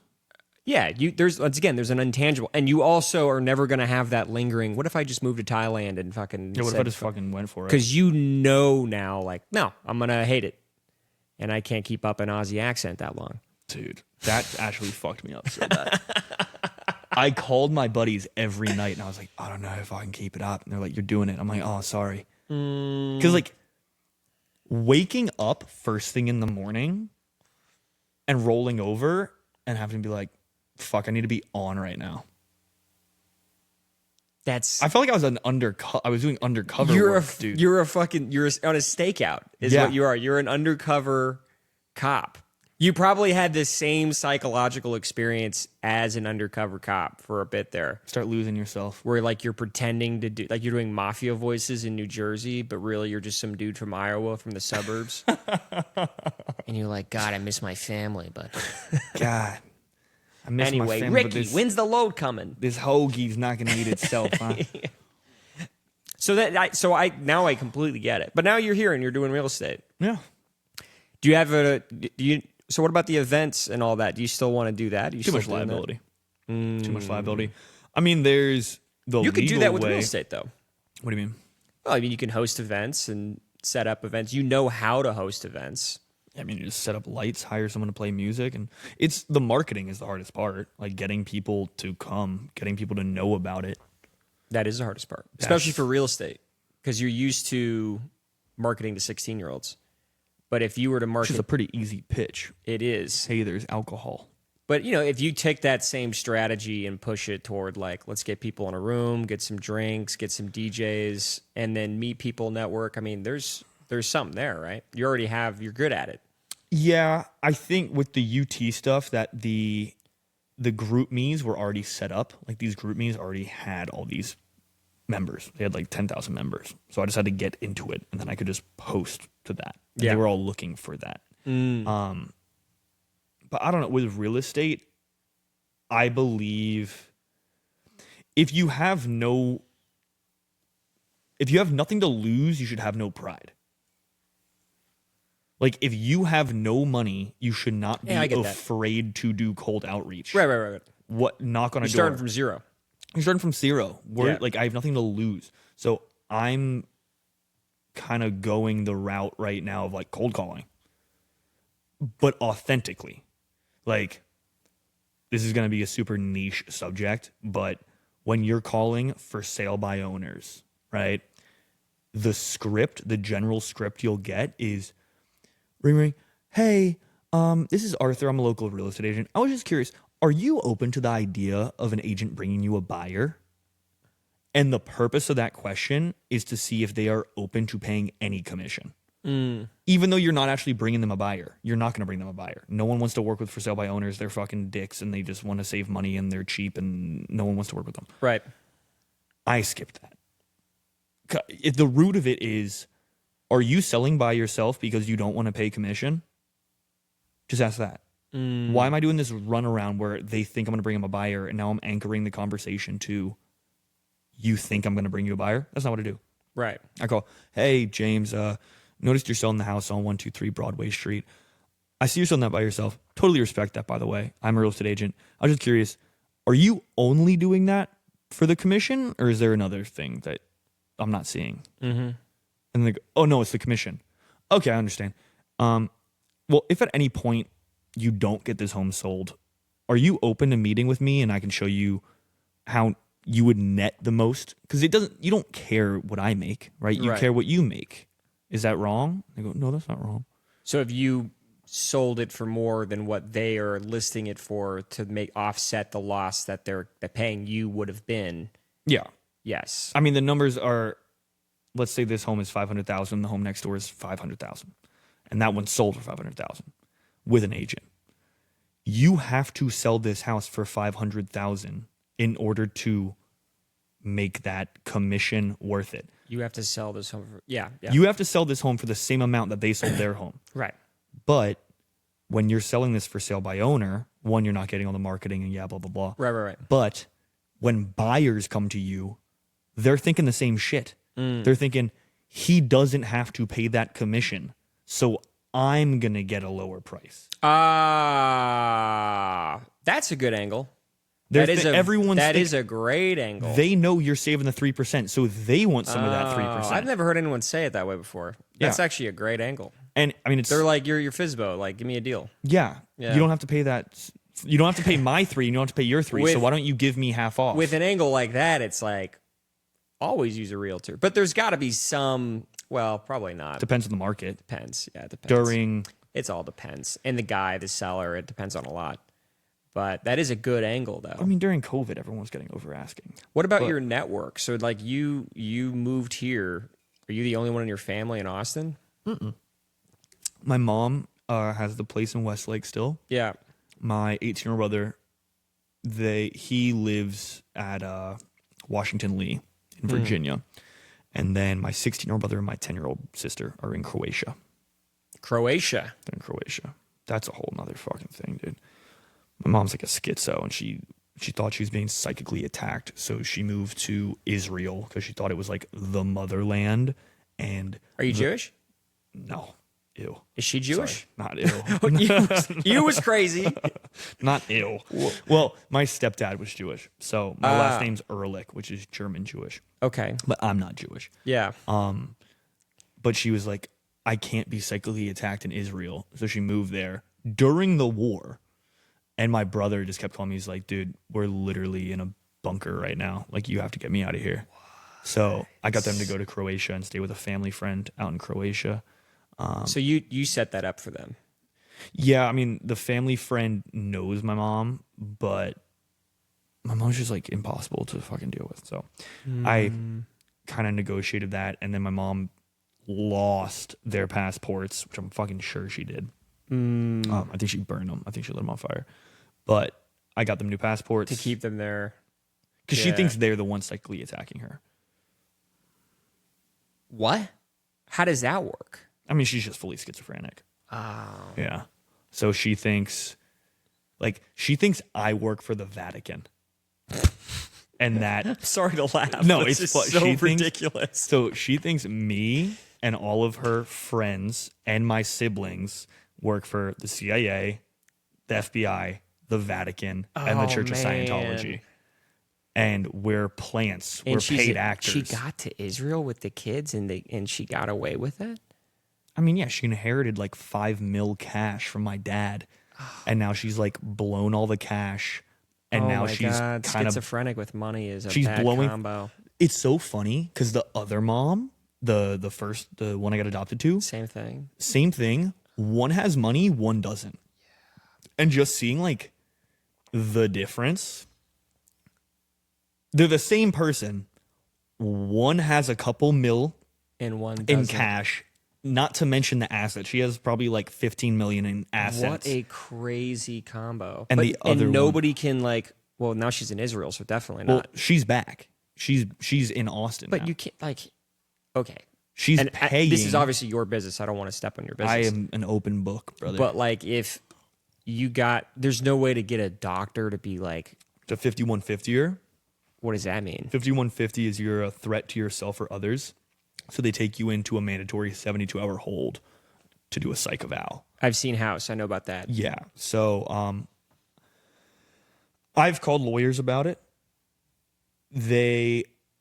Texas is tough. So in order to 5150 someone, the key word is immediate. You have to be an immediate threat to yourself or others. So, like, I mean, she gets violent. Before the last time I saw her before I left for Australia, like we got in a fight and she pulled out a box cutter. Yeah. So when I talked to the lawyer, they were like, well, is she violent? I'm like, yeah, but is she violent right now? And I was like, how soon is right now? They're like, is she standing on the other side of the door with a gun or a knife? Right, because they need proof. If she was pointing a gun at you 10 minutes ago, that's not an immediate threat. Immediate threat is something is happening right now. That we can quantify. And it's like, well, what the fuck?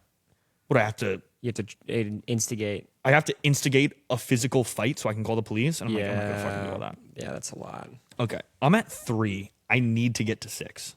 Okay, yeah, go. Yeah, get in there. Is that okay? That's okay. Keep going. We're an hour 20 in. Is that it?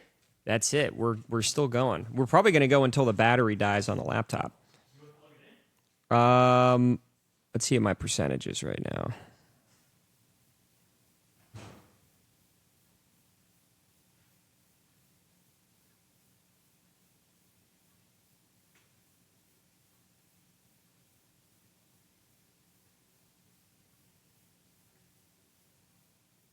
Oh, we're good. 42%.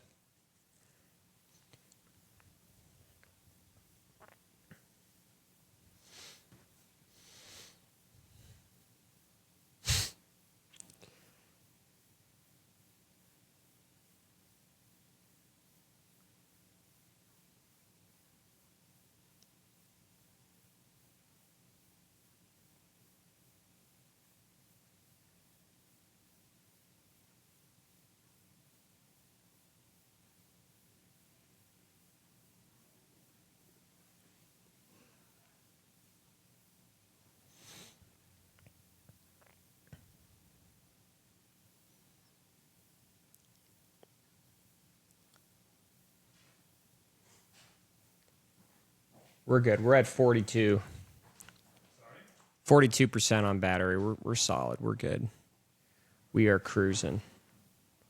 You want one? I'm actually gonna get food, man. I need to eat. Let me get a little granola bar just so I can survive and keep going. And like I said, I'm a super lightweight, so I drink like 2 or 3. Is this paused? No, it's going. And then what? You edit it afterwards? You can just post the raw footage and just be like, this is the raw footage, and then I get clips and stuff. Oh yeah. And then I post the clips of like good moments that I think are pretty solid on like an Instagram page. Fuck yeah. I've seen your Instagram page. Oh yeah? Yeah, I've seen some of those clips. Yeah, so I have one for the podcast that I just started, and then I have one for like videos I do on TikTok and stuff. Okay. And I need to start posting like actual stand-up bits and stuff like that because I want it to be kind of like a more official stand-up page. But yeah, it's fun. Is Creek in the Cave is Tuesdays or For what? stand up, the open mic, Creek in the Cave? They do a bunch. So they have open mic on. Let's see. They're going to do one tonight at midnight. They're going to do another one tomorrow at 6, and then again at 10:30. And they do Wednesday midnight. They have another one midnight on Thursday, and then they have their official like formal open mic that people pay to go for, and that one is Sunday at 8, and you have to sign up online. But so I sign up for that one every week. I try to go to the open mics during the day and some of the midnight ones and just kind of be active and in the scene. But I need to get more clips of myself because that's really like the important thing, I think. Yeah. I But see that. it's fun. I've been doing it like 8 months, but it's a fun time. Do you feel like you have a solid set? I think so. Like, I have a solid 5 minutes that I know is just really good. You know it kills.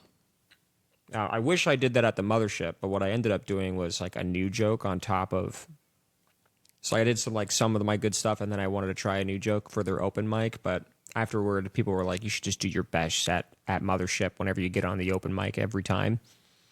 Because the open mic is pretty exclusive. That like 300 people sign up or something, and then they pick 16. So if you get on, it's like do your best shit. And what does that get you? Like when you're open micing at the Mothership, it's not like Kill Tony where they invite you back. Well, they can. So if you do a really good job, there's going to be a talent coordinator they have there. I think his name is Adam Egget. And That's the guy that he worked at the Laugh Factory in L.A. Yep, that's the guy. And wasn't he on the same podcast with Norm Macdonald?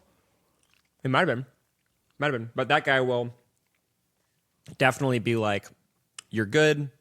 Like, we might give you some spots, or, you want to get that recognition from that guy and get called back to do another show or another 5 or 10 minutes or whatever. You want that. That is the goal. But, they do it every week, and people are always like, oh, he didn't say anything. I didn't get a call back. And it's like, well, you do it every week. You do it over time. It's not going to be like a instant thing. It's not a home run. It's more like base hits. Yeah, exactly. Like we were talking about in the beginning. Like, you want to get the reps in. You want to do it a bunch. And then you'll grow and you'll get better over time. Yeah. 8 months is nothing. So it's like, I'm still so new. Yeah. But I do want to sign up for Kill Tony tonight. That's going on at 5. And then usually after that, I might do like another open mic downtown, and then I head home. But, Fair enough. yeah. I'm fucking chopping trees at my girlfriend's place to get her home listed. It's It's fucking brutal. So that's what you were doing today? Well, Monday I do follow up.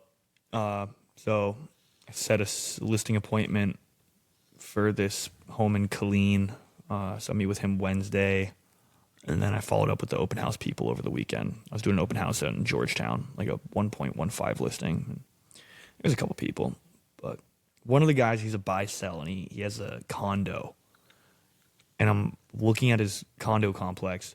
There's 8 active listings, 3 withdrawals, and 3 closed. Just in his building. And he's like, oh, he's looking at houses, talking about like putting in offers.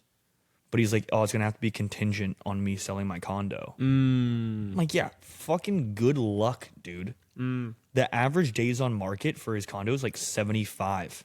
No one's going to go under a contingent contract when you're like, if you were under contract on your condo already, maybe, but you haven't even put it on the MLS yet, and there's 8 other listings. Why are they picking yours? Unless you're undervaluing your property by like 200,000, it's probably like a 1.5 million dollar condo, 2-bed, 2-bath. Yeah. Unless you're listing it for $1 million, there's no fucking way you're gonna get that sold in under a month. When you got back, why did you land on real estate? It's a job that what you put in is what you get out. So if I went and got a 9 to 5, I'm capped on how much I can make. Yeah. I'm perfectly fine working 13-hour days, 15, 16-hour days. I have for sale by owners I can call. I have expireds, withdrawns. I can circle prospect.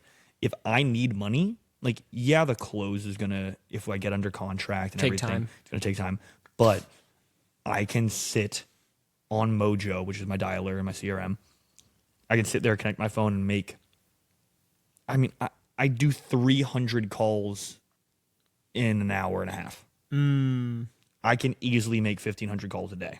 Yeah. Out of 1,500 calls, let's say 20% pickup. Of that 20%, You say 1,500 a day? You didn't say that, right? I could do 1,500 a day.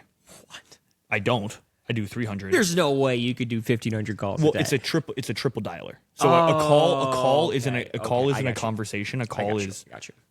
outbound. got So you. it's calling 3, and if one person picks up, it hangs up the other 2. And if one of those 2 pick up, it puts them on hold, and I can call them back. Got it. So in an hour and a half, I do about 300 outbound calls.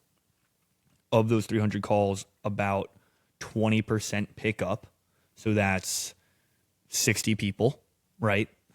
Of those 60, let's say 50 of them, it's the right number. We have a conversation, and a conversation is just, I noticed this home. It was either it's for sale by owner or expired, where you go, I noticed your home was on the market last December or December of 2023.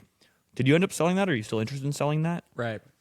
If they go no, that's a conversation to me. I got an answer on the question. Yeah. So let's say 50 of those, so that's 30 people I actually get an answer from.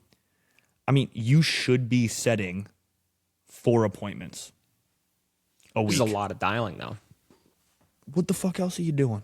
Well, the thing is, like, from what I just heard, your whole story, your whole history, you got a little bit of, driving you to do something creative.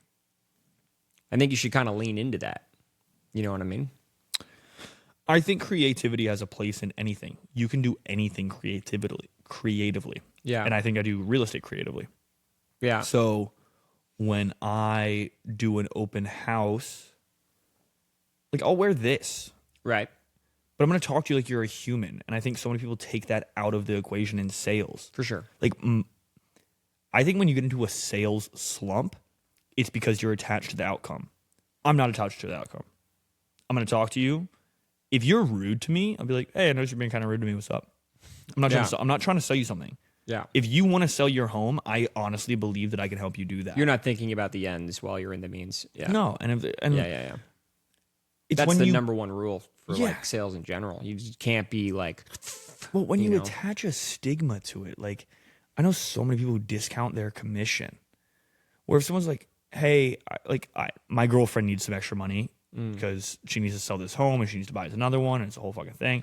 And I was like, fine, I'll give you I gave you a full % off. So it's 2.15 me, 2.15 buyer's agent. right. But if someone else is like, oh, well, can you drop my commission? Yeah.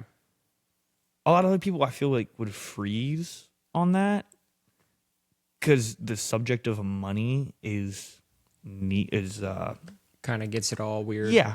Yeah. I'm just like, look, I totally understand you want to net the most possible, right? And that's the key. Getting to the root of why they said it. I don't care what you said. I want to know why you said it. Right. You want me to drop my percentage. you want me to drop my percentage so you can net the most, correct? Right. Okay. Do you think if you hired an agent that is, their job is to negotiate on your behalf. Mm-hmm. If an agent can't negotiate on their own behalf, you think they're going to do well for you? Right. That's a good argument. That is a solid argument, actually. Right. So I'm not saying no to dropping my commission. Yeah. If you're not going to fight for your money, what makes you think you're going to fight for mine? I think subconsciously that probably impacts people too. But because when they see that you just dropped your pants like that, they're going to be like, well, then let's go to someone else and see if they drop their pants. You know what I mean? It turns it into like a, let's see who else can drop their pants. But you also want them to come to the conclusion. You don't want to tell them the answer. Right. So I won't go, oh, well, you think that? I'd go, if I were to hypothetically say, okay, fine, I'll drop my commission, right, just to get this deal. So I go 2% so I can list your home. If I were to hypothetically do that, how much confidence would you have that I could negotiate with someone else? That is a good start, yeah. And then they answer. Right. You go, right. What do they usually say to that? Well, I could see how it could be a concern, but, I do need that money. Right. I totally understand. And when you say need that money, you mean net, right? You can also argue around the same conversation style or argument style that you did before with the FSBO, where it's like the realtor's going to know about that sacrifice I made. Yeah, I have to put what the commission is on the MLS. Yes. So they're coming into it knowing that I'm willing to drop. They're in there already thinking, oh, this guy gave something up. Yeah. Yeah. But I'll tell you what, if the number you have to be at is insert number here, mm-hmm. I think that is a doable number. I'll get you above that. And if you don't get above that, you can fire me. Like, giving people the ability to walk away, I think is important. Because it already is there, but they always are kind of forgetful of that. They feel kind of trapped when they're in the conversation. But if you open the door and like, you can leave at any time, it is kind of a relaxing feeling. It also inserts confidence in you, in me. Yeah. To where they're like, oh, I don't care this much. Yeah. Yeah. If you don't think I can do it, that's fine. I know I can. Yeah. But I don't know. Fucking goes how it goes. No, I mean, yeah, but I think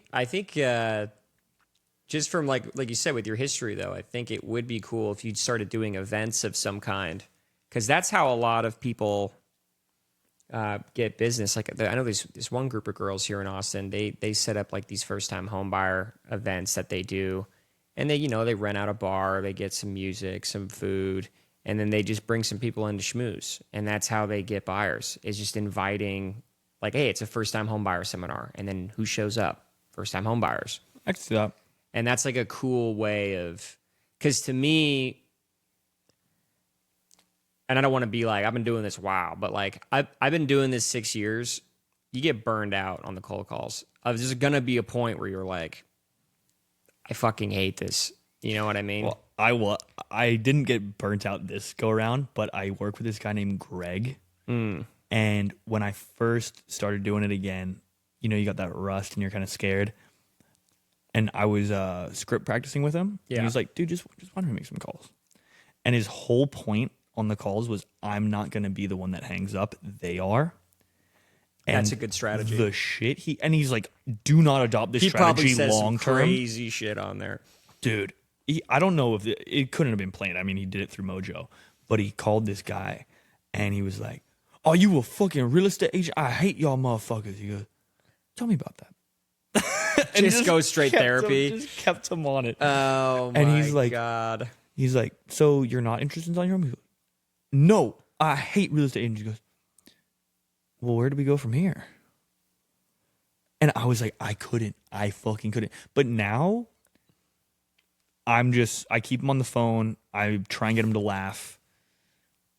And it is what it is. Sales is a lot like stand-up comedy, too, in the way of like, because it is kind of like you're making a first impression and you're trying to keep yourself charming while also getting something out of it a little bit. People like to talk about themselves. Yeah. Ask them about anything. Ask him.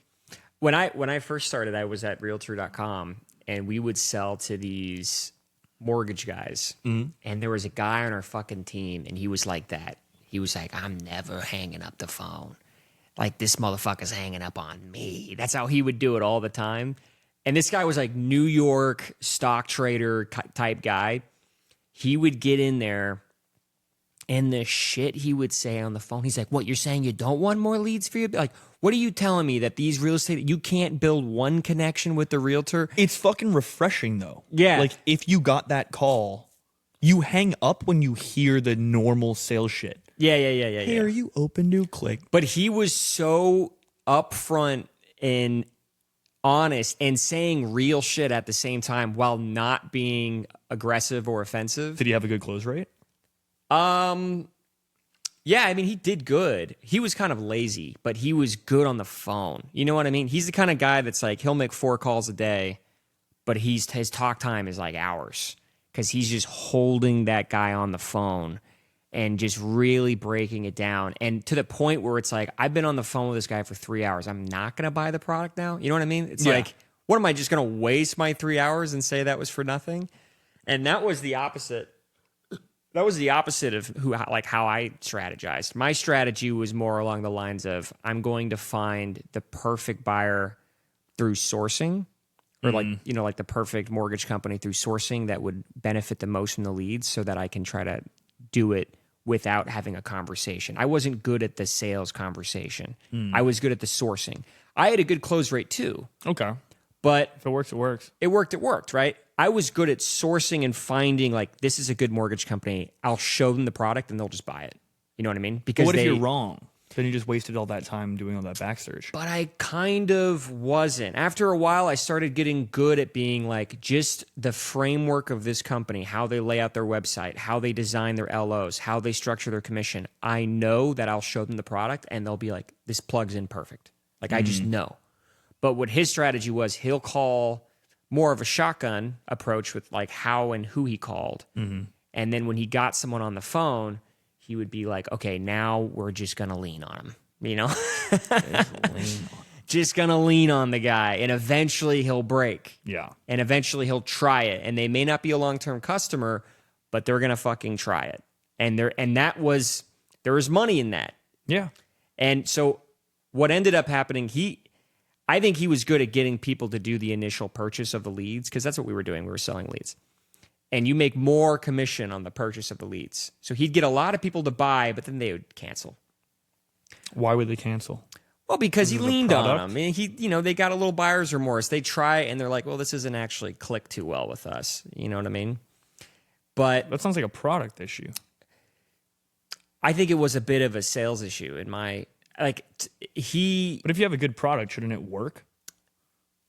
Yeah, but if you got pressured into it and then later on you're like, well, this isn't actually really good for me, you'll end up canceling. But how are leads not good for everyone? Well, so how the structure of how these leads worked was, it was a message on your phone. So like how it would work is people would get a text, and it'd be like, there's a lead in your area, answer the phone and we'll connect you with them. The thing is that some of these people were like a call center. And so when you get that lead, it's like, well, how do we actually structure it so that a call center employee can click on that lead and then it would subvert the rest of the leads in their call center? Also, some of these guys were out, maybe there wasn't a call center, maybe it's the exact opposite of a call center. They're out walking around in the concrete and they're talking to realtors all day, and they're not able to answer their phones right away in that instant because they're talking to someone. So then they would lose that opportunity. Those are the people that really failed, was the people that were much more like, I'm going to go out and meet people. Because if you're getting a text like, lead right now, take this, you can't just break away. Yeah. Those people failed. And those are the people I weren't targeting. But, he would lean on those people and be like, do it, let's going to try it. Yeah, fuck them. They would cancel. But also kind of fuck them. Like, I get that. I totally get that. I would feel scummy about it if you weren't actually delivering a product. Yeah. But, I worked for a call center in Australia we sold leads to tradesmen. So Sparkies, like electricians, Handyman, stuff like that. Even like cleaners. We didn't actually get them leads. I figured out like a month in, it was like actually a scam. We essentially we had Facebook groups that we would just post in, and there was no one in the Facebook groups. And it was like $2,000 a month. It was all bullshit. So it's a Facebook group. You post in the Facebook group like who needs a handyman, and then if anyone responds, you guys just clip their info and send it to the guy. Yeah, but it was Facebook groups that we started that had no one in it. Oh, so then you wouldn't even end up sending a name. It would just be. It's like if I went outside and was like, hey, anyone need a realtor? Did my job today. Like, it was bullshit. $2,000 is crazy. Dude, it was nuts. I get calls like that for mortgage all the time, all day long. It's people like, hey, we have Facebook groups, and what we do is we pedal out looking at, because there are some, especially real estate agents and mortgage people, and they just sit around on Facebook all day and wait for someone to be like, does anyone know a mortgage guy? That's like how they fucking market.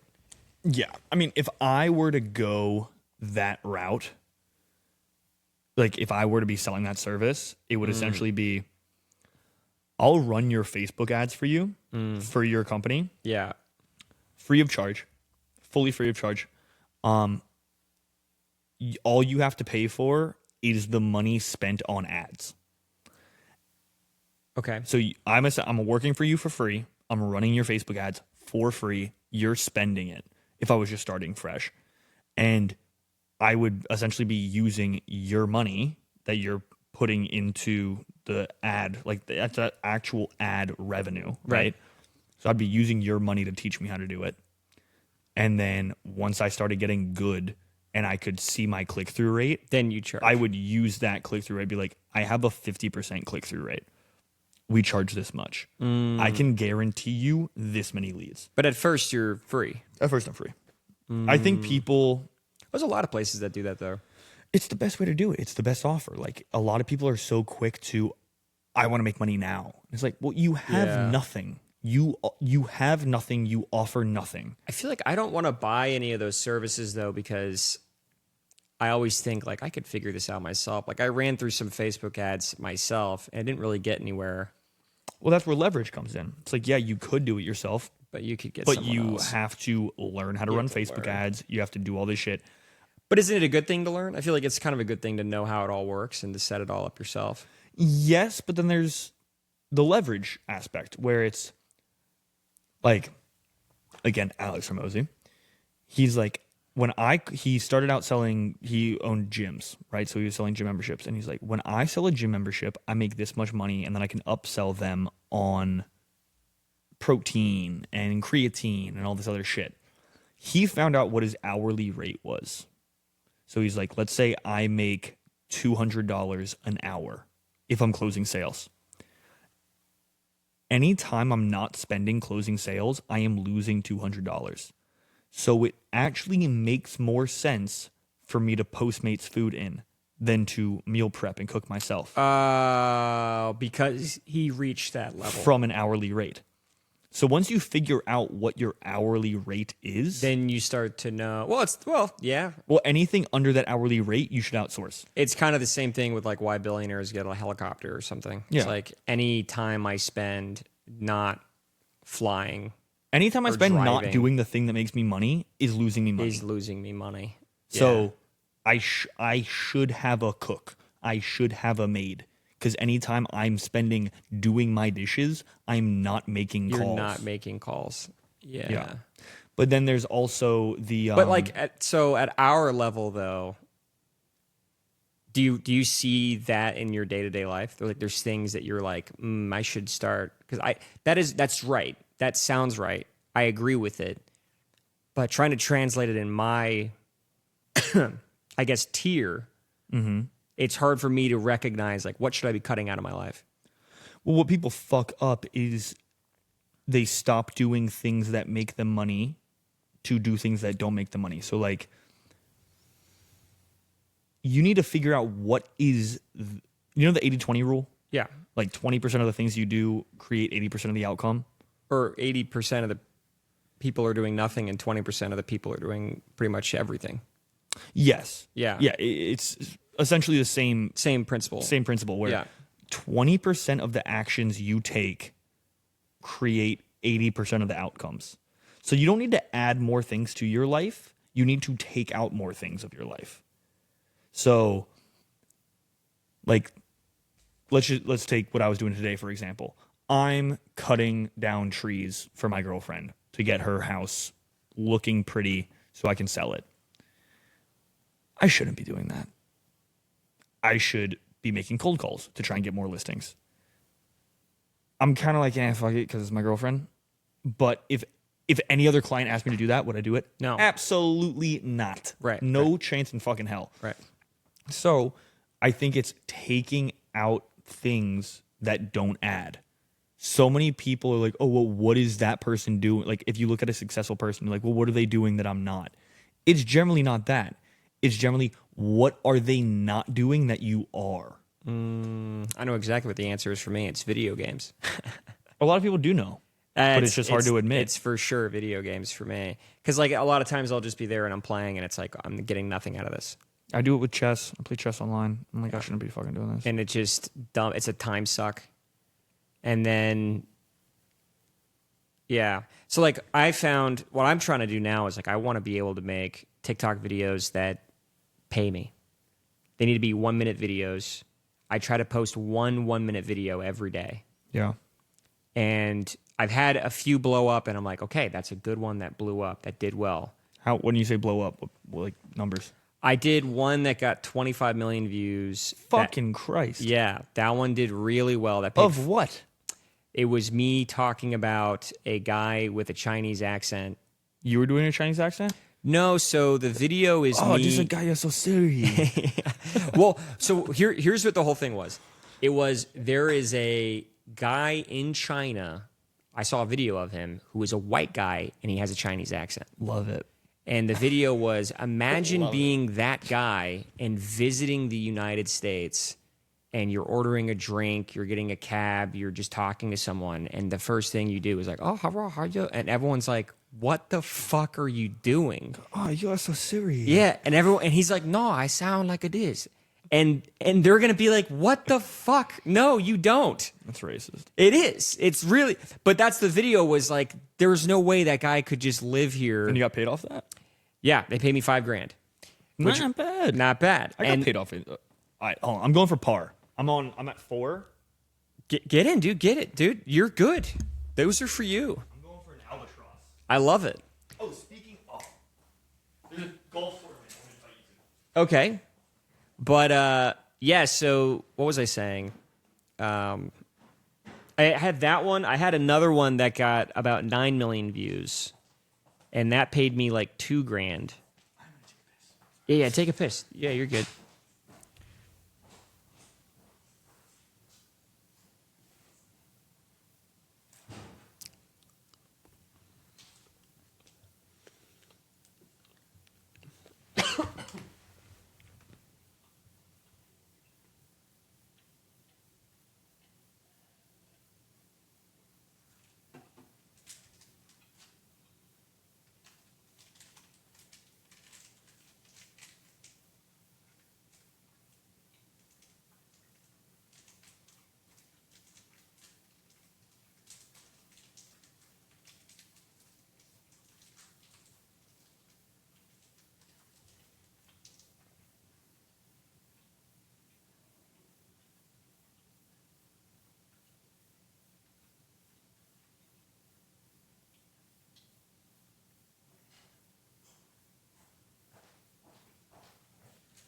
Nice. You did a video we got 9 mil? No, I'm gonna get a beer too, actually. Fuck yeah. Like I said, I'm a little slower. I can't drink too much. I get fucked up so fast. Nah, I don't need to drink. Like, when I set a month where I'm going to step away and I'm like, I'm not drinking this month, I have no issue doing that. But I can't just have one. Like, I don't see any purpose. 'Cause if I have one beer, I'm going to feel like shit the next day. If I have 12, I'm going to feel equally as shitty the next day.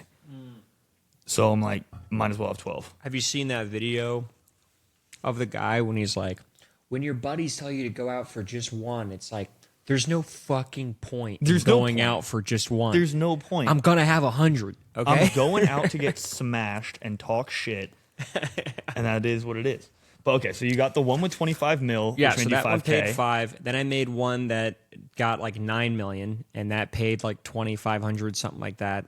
And then I've had a couple that maybe get like 500,000 or like, you know, like smaller numbers. And which, so normally I probably get like $1,000 from TikTok a month. Is that on the like same that. account as this podcast? I've started posting those clips on that podcast, and I have 2 TikTok on that accounts. account? Yeah, so I have 2 accounts right now. I have one that is a mortgage page, which I started when I first started mortgage. Okay. And that one has about 32,000 followers. I've had some blow up videos, but it's mortgage specific. So if someone's on here talking about real estate or something, You'll put it there. I'll put it on that one. And then I have another one which is more comedy specific and kind of broader. And if it's like a good clip about that stuff, then I'll put it there. Same thing with Instagram. I'll have one that has 36,000 followers, I think, and I'll put anything funny on that one. Mm-hmm. I have one for the podcast, which like general clips will go there. So this one's going both. This one, yeah. So like if we have a good clip of someone talking about real estate, I'll put it on my real estate TikTok and Instagram. And I also have an X and a YouTube account for both. Gotcha. But I want to get to the point where I can make money on it. Instagram doesn't really pay. Facebook does. Fuck Instagram. Yeah. But Instagram is important because Instagram is what people check for clout. Unfortunately. Dude, I had a TikTok for my comedy. Yeah. Popped off. Not 25 mil, but like 5 mil. I started a trend. What was that trend where it's like, start spreading the news? What's the... Oh, okay. I started that trend. No way. Yeah. That, How many followers did you get it up to? 100,000. No way. I got paid couple G's off that. I started it before the Do you still do creator it? fund happened. So I had the comedy account, and I kind of got locked into that thing where the start spreading the news to where people would just comment, do this date, do that date, do this date, because you're just essentially pulling up a date. So you got cornered. Yeah, you're pulling up a date on Urban Dictionary, and it says National, like, Show Your Titty Day. Yeah. And I got cornered into that, and then I stopped. And then you can't get as much traction because you're not doing that niche. And then That's kind of where I feel like I am now with TikTok. I started trying to post my music shit in that account. And it didn't work. And literally people were like, What is this? okay, music, didn't follow for this. And I was like, to be fair, you did not. Right. You're right. So then I started a music account. It's doing okay now, but I don't use... Yeah. I think a lot of it is luck. I think it's consistency. TikTok's the only platform that doesn't punish multiple posts a day. I heard that about Instagram. Instagram can suck my dick, bro. I want to fight Zuckerberg. I hate that. Why? Bro, Why? Dude, I'll get 5 million views on TikTok, and I'll post it on Instagram, and I'll get like 200. So what's interesting is I've had the exact inverse now. The inverse is happening to me. So when I first started my TikTok comedy page, blowing up. Everything I posted, 2 million. I got On to Instagram? No, TikTok. TikTok. I was blowing up everything that I posted. And it was all like jokes and things that I've had in my stories in my past that I was like, this is a good story and it'll do well. Now I started posting one every day, just a 1-minute story On TikTok. on TikTok, and it goes nowhere. It goes nowhere. But I can tell by the like and follow and share ratio of the video That it should be. that it should be. And I'm like, this was a good video. TikTok is shafting me. I'm going to post it on Instagram. I post it on Instagram. It does really well. If you look at the track record I've had now for Instagram, I can't pull it up here, but for TikTok videos versus Instagram videos, I'll have videos on TikTok that got maybe not even 400 views. And then on Instagram, they have 3 million. And it's just like 3 mil on Instagram. How many Yes. followers do you have on Instagram? about 36,000. What the fuck? Yeah. But on TikTok, that same page with the same shit, 23,000.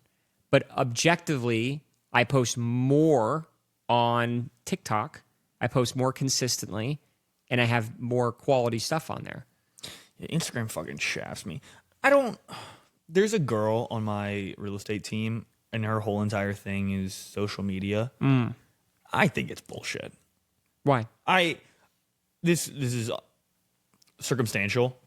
If I saw someone posting real estate shit, I would be like, that's going to be my realtor. No chance in fucking hell. Right. If someone called me. But it works, though. Does it? It does, yeah. For women, I could see that. I can't see that. I can't see it working for guys. So I'm gonna agree. Dudes are letting chicks list their house because they think they might have a chance to smash. I think that is a little true. It's true. There is one girl I can think of, incredibly hot. And good for them, by the way. Lean into that Sex shit. sells. Sex sells. Yeah. Of course it does. Yeah. And WNBA should shut the fuck up and get their real estate license. I mean, they wouldn't do very well. Here's what I'd say, though. So the girls that I've seen post on TikTok and Instagram, the real estate girls that are attractive, they do well because they're attractive. If they're That's able, bigoted. They're just really knowledgeable about the real estate industry. How dare you? It can be some of that, but dude, kidding. Even they doesn't have to matter at admit, all. they have to admit that their sex is selling. A guy, I think, is different. A guy posting on social media, he has to be doing something. You have to add value. You have to add know. value. You have to know what you're talking about. You have to add value. You want to hear something fucking nuts that happened to me yesterday? Yeah. I met this chick. I want to know what you would think about this. So I'm out for there's mimosas on East. They're like $2 mimosas. I'm out with my two buddies, one of his girlfriends, and one of the guys brings another girl. She's all like tatted up, kind of chunky, like not good looking, but just covered in tats. Okay. Like neck tats, everything. So Can be hot. Super shy. She wasn't. The tattoos were cool, but she just wasn't a good looking girl. Okay. Anyway, she's super shy, so I'm trying to involve her in the conversation, and I go, "What do you do for work?" And just like this, like pauses for 30 seconds and goes, I prefer not to talk about it. Where does your mind go? OnlyFans. That's what I fucking said. Yeah. I was like, she does OnlyFans. Mm-hmm. And the buddy with the girlfriend goes, But then that could throw me off because sometimes I love talking about it. right? Yeah. I think it's where your morals line up. Yeah. My other buddy's like, oh no, she's probably just like in between jobs. I was like, okay. That could be true. That's fine. So we asked the guy that brought her. And I was like, what the fuck does she do? She's like, oh, she works for SpaceX. Oh, so it's political. That makes it annoying. Right? Now I'm annoyed by that. It's like, just say what you do. Exactly. Because that seems that she's ashamed of the political landscape that she is in and that she's involved with something that she doesn't agree with. It also makes me respect you less because you are involved with something you don't agree with. Just for the money. And it's not even that you don't agree with SpaceX. You disagree with the founder's politics. Yeah. Yeah, I agree. But at the same time, I mean, if I was working for a cigarette company and then we just found out that cigarettes cause cancer. False. Well, let's say it does. I'm going to be like, still kind of need the money to work here. You know what I mean? I'm not just going to quit. If I had a job where I was not comfortable telling people about that job, that would be enough to make me quit. I would never work a job that I do not feel comfortable. Like, if you can't, not even take pride in, because I think there's a difference between take pride in and just be able to openly admit that you do the job. Right. Like, if I worked at McDonald's, I'd be like, I work at a fast food restaurant. Right. I need the money. Sorry. Yeah. I just found it so weird. And then I asked a girl about it yesterday. Yeah. I was like, what do you think she does?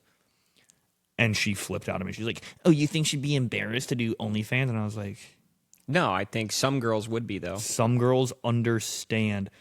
That's a whole nother This fucking goes for topic. guys, too. Like, some guys do DoorDash, and it's like, well, some guys would be embarrassed and some guys wouldn't be. It's like, Yeah. yeah, I'm just doing what I do. Like, whatever. The OnlyFans shit's a whole fucking... Some people, and this goes even at the higher level. Like, some guys could be like, oh, I work at this job. Even like if you're in New York and you're a finance bro, you're like, I work at Merrill Lynch. Like, let's say that's the shittiest one to work at. You know what I mean? It's all like in your own head. It's all perspective. It's all perspective. Yeah. I mean, But what it shows really is lack of confidence in herself. Yeah. That's all it really shows. Well, I also know a lot of people that say they do real estate just because they think it sounds good. And Right. it's like, but you're not actually. Are you a top producer? Right. Not even a top. Do you make okay money? There's people who do real estate. So 2% of real estate agents do like 95%. Dude, that's an 80-20 situation there. I mean, it's more. It's Yeah. literally like a 2% to a 95%. Right. But I know people who are like, oh, I'm in real estate. Oh, I've never sold a house, but I'm in real estate. Like, so you're here for the status? Yeah. But Just to say that they do real estate. But again, it is all self-conscious because a lot of those people maybe had been working shitty jobs for a while. And so now they get to finally be like, yeah, I work in real estate because it's a level up from where they've perceived themselves at in the past. it's also vague enough. Like, It is. you do real estate. What? You do real estate. Mm-hmm. I do real estate. A developer does real estate. Right, right. Like, what? A builder does real estate. Right, Like, right. Yeah. It's like, what does that actually mean? Yeah. Yeah, yeah. I don't know. The OnlyFans thing, I find it brutal because that's also an 80-20 sort of thing. You only hear about the people who are in the top 1% that make hundreds of thousands of dollars a year doing. What do you think about OnlyFans? Do you think it's bad that girls are doing it? Do I think it's bad? Like, what's your perspective on it? I think it's kind of sad, to be honest. I think it's a false narrative. I think it's pitched as if you can do this and you're going to make a lot of money. Yeah. When the reality of the situation is you're probably not. You're going to post a photo of your butthole online and make $0. Most women make no money on OnlyFans. Most women make nothing. Nothing. But some women make good amounts. Women that already have a following, like the Catch Me Outside girl, Yeah. right? She did it and made a couple $1 million. Right. People who were already In the had a ether. following Yeah, on yeah, yeah. Instagram. From something. They were already known for something and they did it. So you're saying it's like it's a secondary it's a profession. pipe dream. Yeah. It's these girls. It's a that- secondary income source from like the primary thing that got you there. Yeah, and Yeah. they think I can understand it's the same enticement that a casino has. You don't see people losing everything. Like, you hear about people who lose everything at a casino, but you hear, oh, I went to Vegas and I made blah, blah, blah. I went and I won the jackpot at this slot machine. It's like, right, but the majority of people lose. What bothers me about it really is the strange inconsistency between, like, with the feminine message. Because the first feminine message is like, I can do whatever I want. I can make money however I want. If I'm doing OnlyFans, whatever. But then there is another feminine message of like, it's degrading. It's like, Are you putting saying women feminine down. as in like being a feminist? Because being a feminist, I do not find to be feminine. Being a feminist, I find to be masculine. I see where you're going with that. But I guess what I'm trying to say is like, I don't think the messaging around OnlyFans is consistent among feminists. Because sometimes I feel like feminists are advocating for like, oh, OnlyFans is bad. Feminists? Yeah. I think feminists say it's good. But then that's the other message I hear from feminists. But I I think good. there's It's empowering. exactly. Even though they're like, oh, you're objectifying me. But it's like, But then there's when that. you go do OnlyFans, you are literally selling yourself as a product, Right. which is an object. That's what I'm saying though. There is a feminist messaging that's saying this Feminists is are objectifying retarded. me. That's the bottom line. Feminists don't actually know what the fuck they're talking about, and they're actually retards. But That is, yeah. I mean, to me, it's just like, why can't we have a single messaging on this? And then on the man side, there's none of that. There's literally no, we don't have like a man movement. You know what I mean? It's just kind of like, we're not confused about where our place in the universe. You know what I'm saying? It seems like I they think are. everyone else besides men are confused about it. Men are aware. Being a man's lonely. Yeah. Like, but that's where chivalry is. I'm aware that my value to a woman, and in today's day and age, I think men need marriage more than women. Hot take. I would agree. But a man, I'm fine to know my value to a woman is financial. Emotional support. Not always. It's emotional support, but mainly financial. I would say in today's day and age, especially in towns like Austin, probably not so much. So, okay, let's take that. So in Austin, what does a man offer to a woman? And this is the question that a lot of women are, I think, struggling to answer right now. Is like, what is the value of a man to me? And a lot of men, I think a lot of women get value out of their man by just saying, oh, he's a partner, he's a good person, and I just like having him around. And that's fine. That sounds like a dog. But they kind of is a dog. I would agree with you. Right, which is why I believe original gender roles were not put in place for men or for women, but to make the whole system work correctly. Because if everyone can do their own shit, women are far better off on their own. But I think what's happening is that gender roles now are flipping, where it's like there are women out there who are the breadwinner. Yeah. And they make the money, and the guy is kind of, like you said, a dog. He's just sort of like, yeah, he's a cute guy. I like him, and he hangs out, and I do everything. Does that work? Yeah, I guess that can work. Well, not long term, though. If you look at the mental health of women, once they're into their 30s and 40s and they don't have family, depression sets in real. But you can have a family hard. With your dog in this situation, right? It's not the same. You don't think Are you so? saying a literal dog? No, I'm saying that if you have a man that makes less than you, he's not really doing well, and you're the breadwinner as a woman. But then there's a lack of respect. But he's a stay-at-home dad. You think that they would... They definitely... It's the same thing when women are like, I want a guy that's emotional. I don't know if I agree with that. I feel like they would still respect a man, like even... I disagree. You disagree? I think... Actually, this is a crazy study that I read probably a couple months ago. So... Women are taking birth control at a much higher rate than ever before. Right. Yeah, I mean, this has been happening since like 2012, right? Yeah. Now, the birth control is making them sexually attracted to less masculine men. So, these women... What study is this? This is a study done by... Here, pull it up. So, birth control that women are taking are making them... Birth control makes women less attracted to masculine men. Continue with your thought. So, it was essentially saying these women who are on birth control are becoming attracted to less masculine men. You know, however you describe masculine.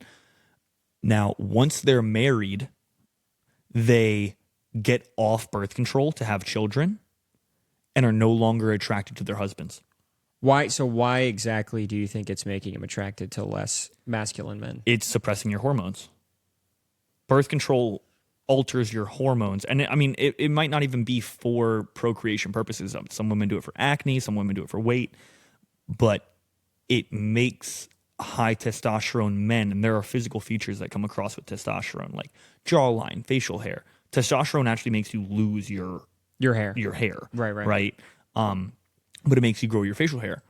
So there's a lot of stuff on this, yeah. Yeah. So once these women, and this is also speaking to the divorce rate.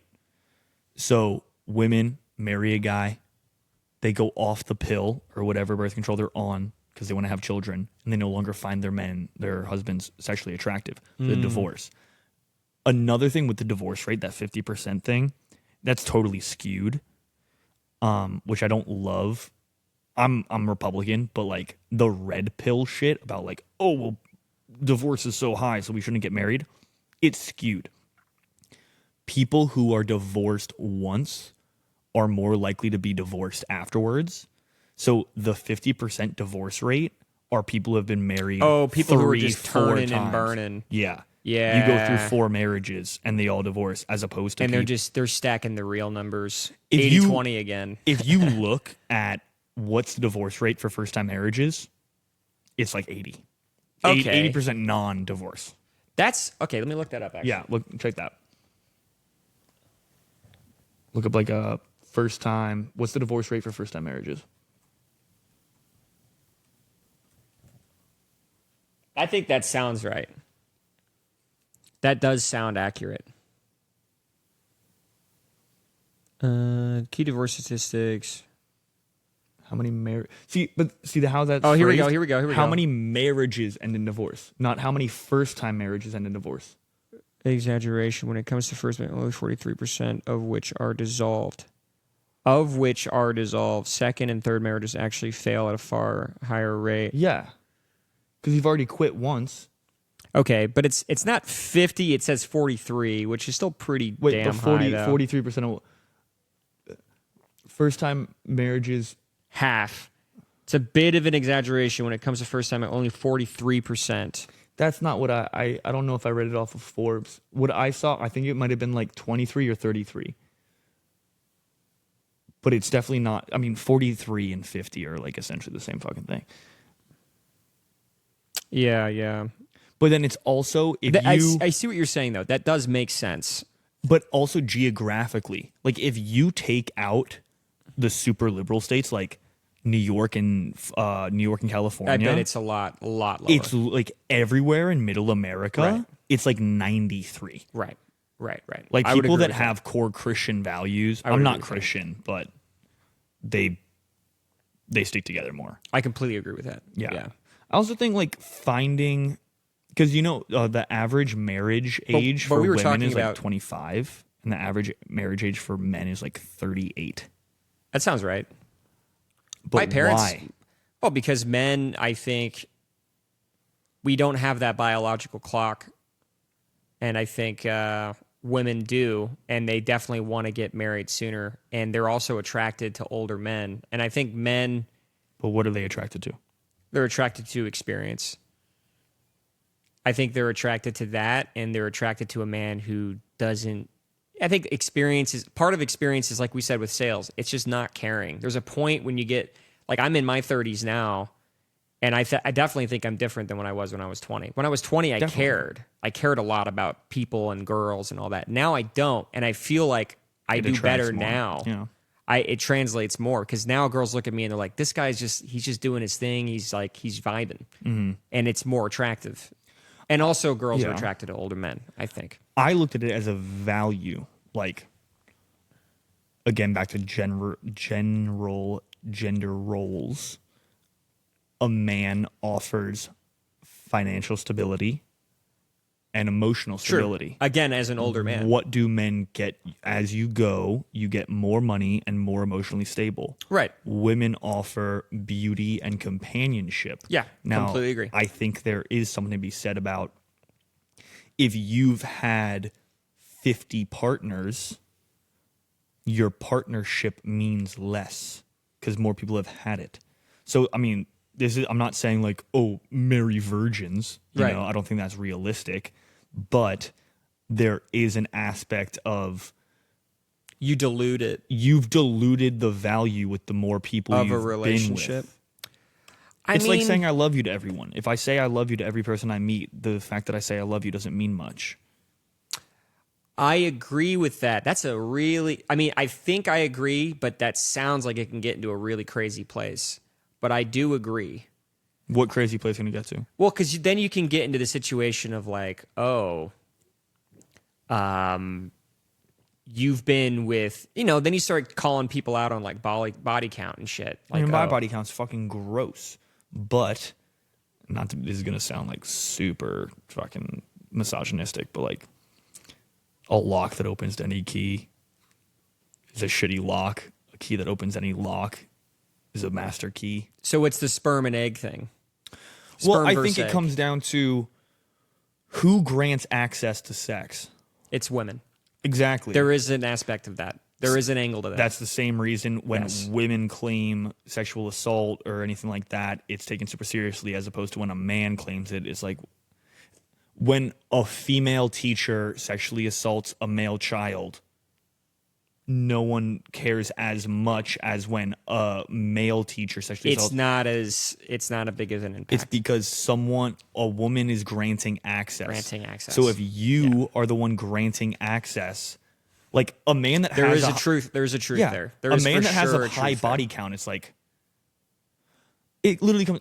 What do you have to do to get laid? You personally, what do you have to do if you were to go out? I have to convince a woman. But how? You have to be Charming. charismatic, charming. Yeah. You have to have some money. You have to be able to hold a conversation, make them laugh. Essentially, you have to do something to convince someone to say yes. You're applying for the job. They're Yes. accepting you for the job. They're accepting. And for a girl, all they have to do is hire. And they could just be a really bad hirer.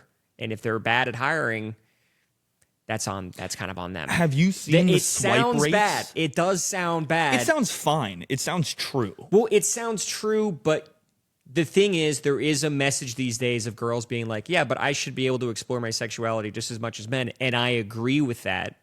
But they have to recognize that there is an aspect of like, they are also the ones. You can do whatever you want. Yeah. It's the same thing as like there's freedom of speech. Yeah. You also might get hit in the face. You can go fuck a bunch of dudes, but you can go start an OnlyFans. When you find a guy that you want to date and he's not cool with you having an OnlyFans, you can't make him be okay with And this that. is all a generalistic thing. I think also like case by case, this can change, but I think in general, this is pretty true. Yeah, I do. I mean, I in LA had a lifestyle that was going out to clubs and kind of just like being a douche, and like I have a high body count on it. But I'd actually like you to pull this up if you don't mind. Yeah. The swipe rate on Oh, I've seen this. what men, like all Yeah, I've men seen want. this. When men consider something attractive, it's you aren't mutilated or obese. But women, the swipe rate, it's something like men swipe right on 77% of women, and women swipe right on 36%? I don't know exactly where. Tinder has 70, what's that say? Tinder has 70. Oh, batteries are, let's see what it's at. 70 has 71 million users worldwide, over 50% being Gen Z. The median match rate for women, hold on, scroll up just a little bit. Oh, sorry. The median match rate for women on Tinder is 36%. For men. For men, it's 1.8. Yeah. How many women are swiping right Yeah. and it's not a match? Yeah. Like every time you swipe right, if You're you're going to get a match. you're gonna get a match. Yeah. I was on my sister's before she had a husband or fiance. But it also is ratio related, but yes, I agree. It's just like, I feel like in order for me to get a girlfriend, I have to do a million things. Some of those things might be pretending to be Australian for 9 months. Which is still wild. That was wild. I had to do all that. Mm-hmm. And I still wasn't enough. Still wasn't enough. I'm on par. Did you get your 6? We're going to break it right now. I think we should call it. Yeah. You want to break or you want to call? No, I'm breaking this is 6. Okay. I need to get something to charge the laptop because it is going to die.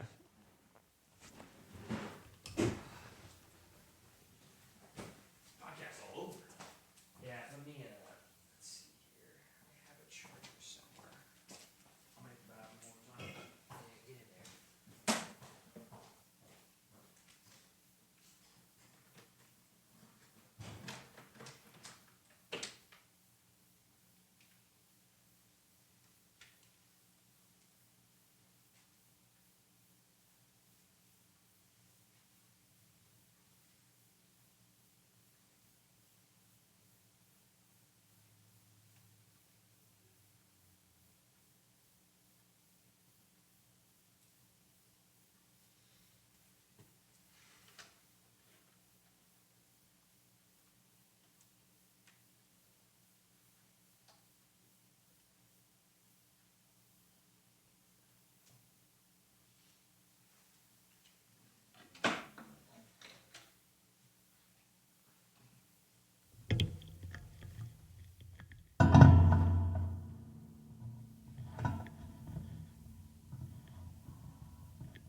Ooh. But yeah, man, I mean, I agree. The thing, I just don't want to sound like too incel-y about the whole thing. Incel is someone who's involuntarily celibate, and as long as it's voluntary, you're good. Say that again? An incel, it stands for involuntarily celibate. Oh, is that what that is? Yeah. I thought it meant like you're just woman hating. No, incel is involuntarily celibate, which means like just no one wants to fuck you. Oh, interesting. So as long as it's voluntary, yeah, then I guess you're fine. I don't even want to fuck chicks. Dude. Yeah, dude, chicks are fucking. Chicks are kind of fucking gross. I just don't want to be like woman hating, but like I fucking love women, dude. Yeah, and like here's actually something that I ran into recently that really grinded my gears, and it was about girls. I posted a thing about how they read. How do they read? So I was like, I was talking to this girl, and she was telling me that she reads like 60, 70 books a year. And what I was like, bullshit. And well, I was like, that is bullshit. Well, I was like, that's impressive. I gave her the benefit of the doubt. I was like, that's impressive. But then I asked her, what are these books? But she said 60? Yeah. And then I asked her what these books are. And it ends up being like maybe a book a week. That's 5 books a month. Yeah.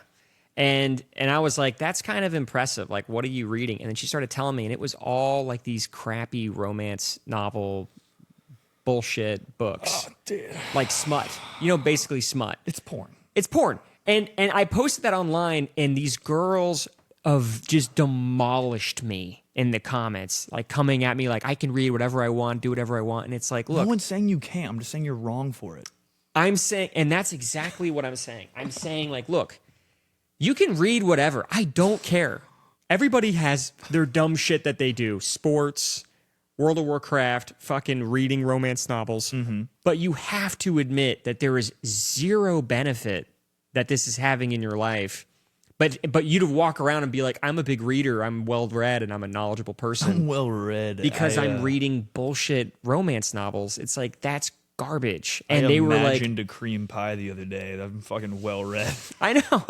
And it's like, this is crazy. These girls are delusional. Me and my girlfriend got in the biggest fight about similar, but I was like, this isn't an original thought. I got it off Instagram, but I'm like, women's romance movies are just cheating. And she was like, that's bullshit. No, it's not. And she's big into like rom-coms and shit like that. That's the argument I basically made. Yeah. She texted me last week and I was like, you're right. It is. It's You're emotional right. cheating. I've been looking. Well, in like the Titanic, Yeah. the woman's engaged or married to a guy and fucks a homeless dude that won his cards or won his ticket through a game of cards. It's all like watch any fucking women's romantic movie. It's just cheating.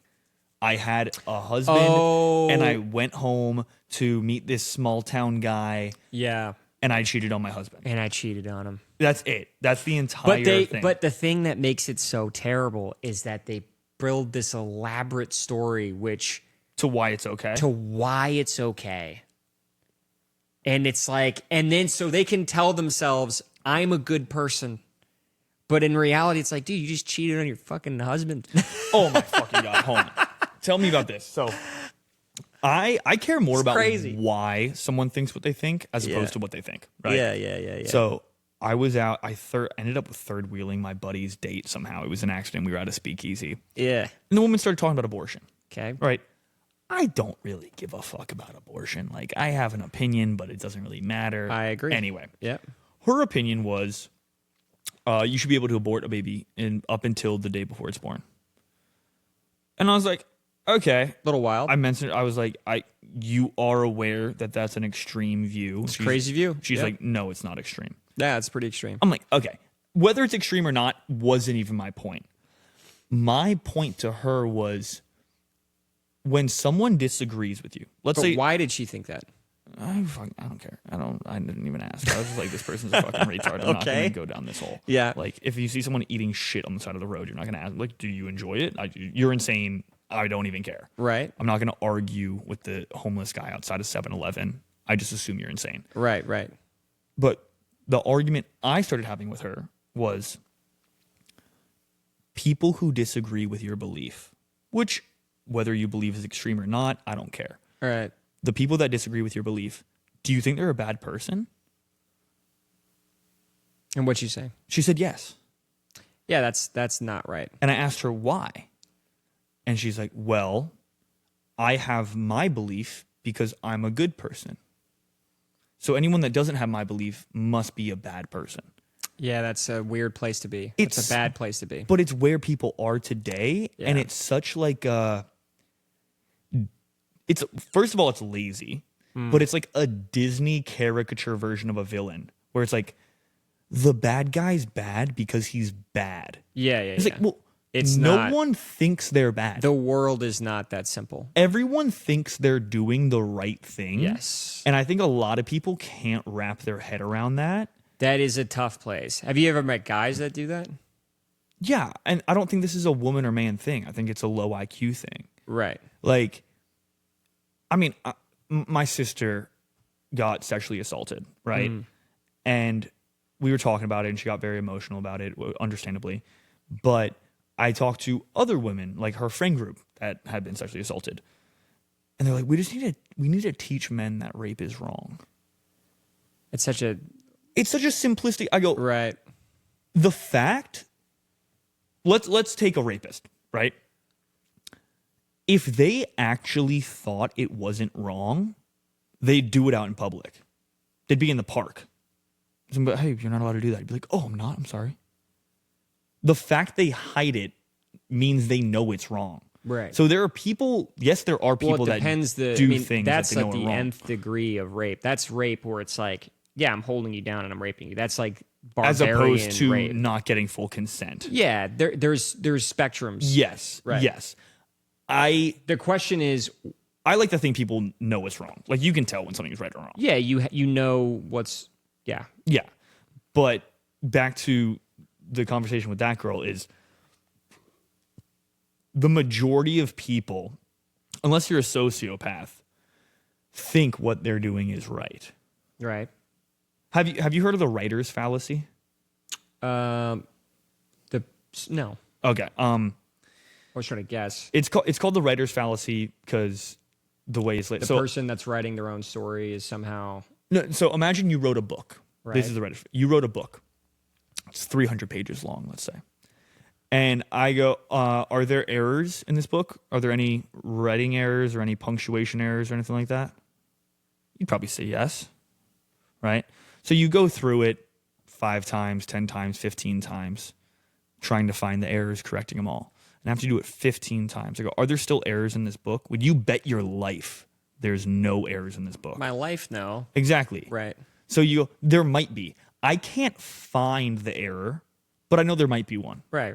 It's the same question of, are you right about everything? Are you correct about every one of your beliefs?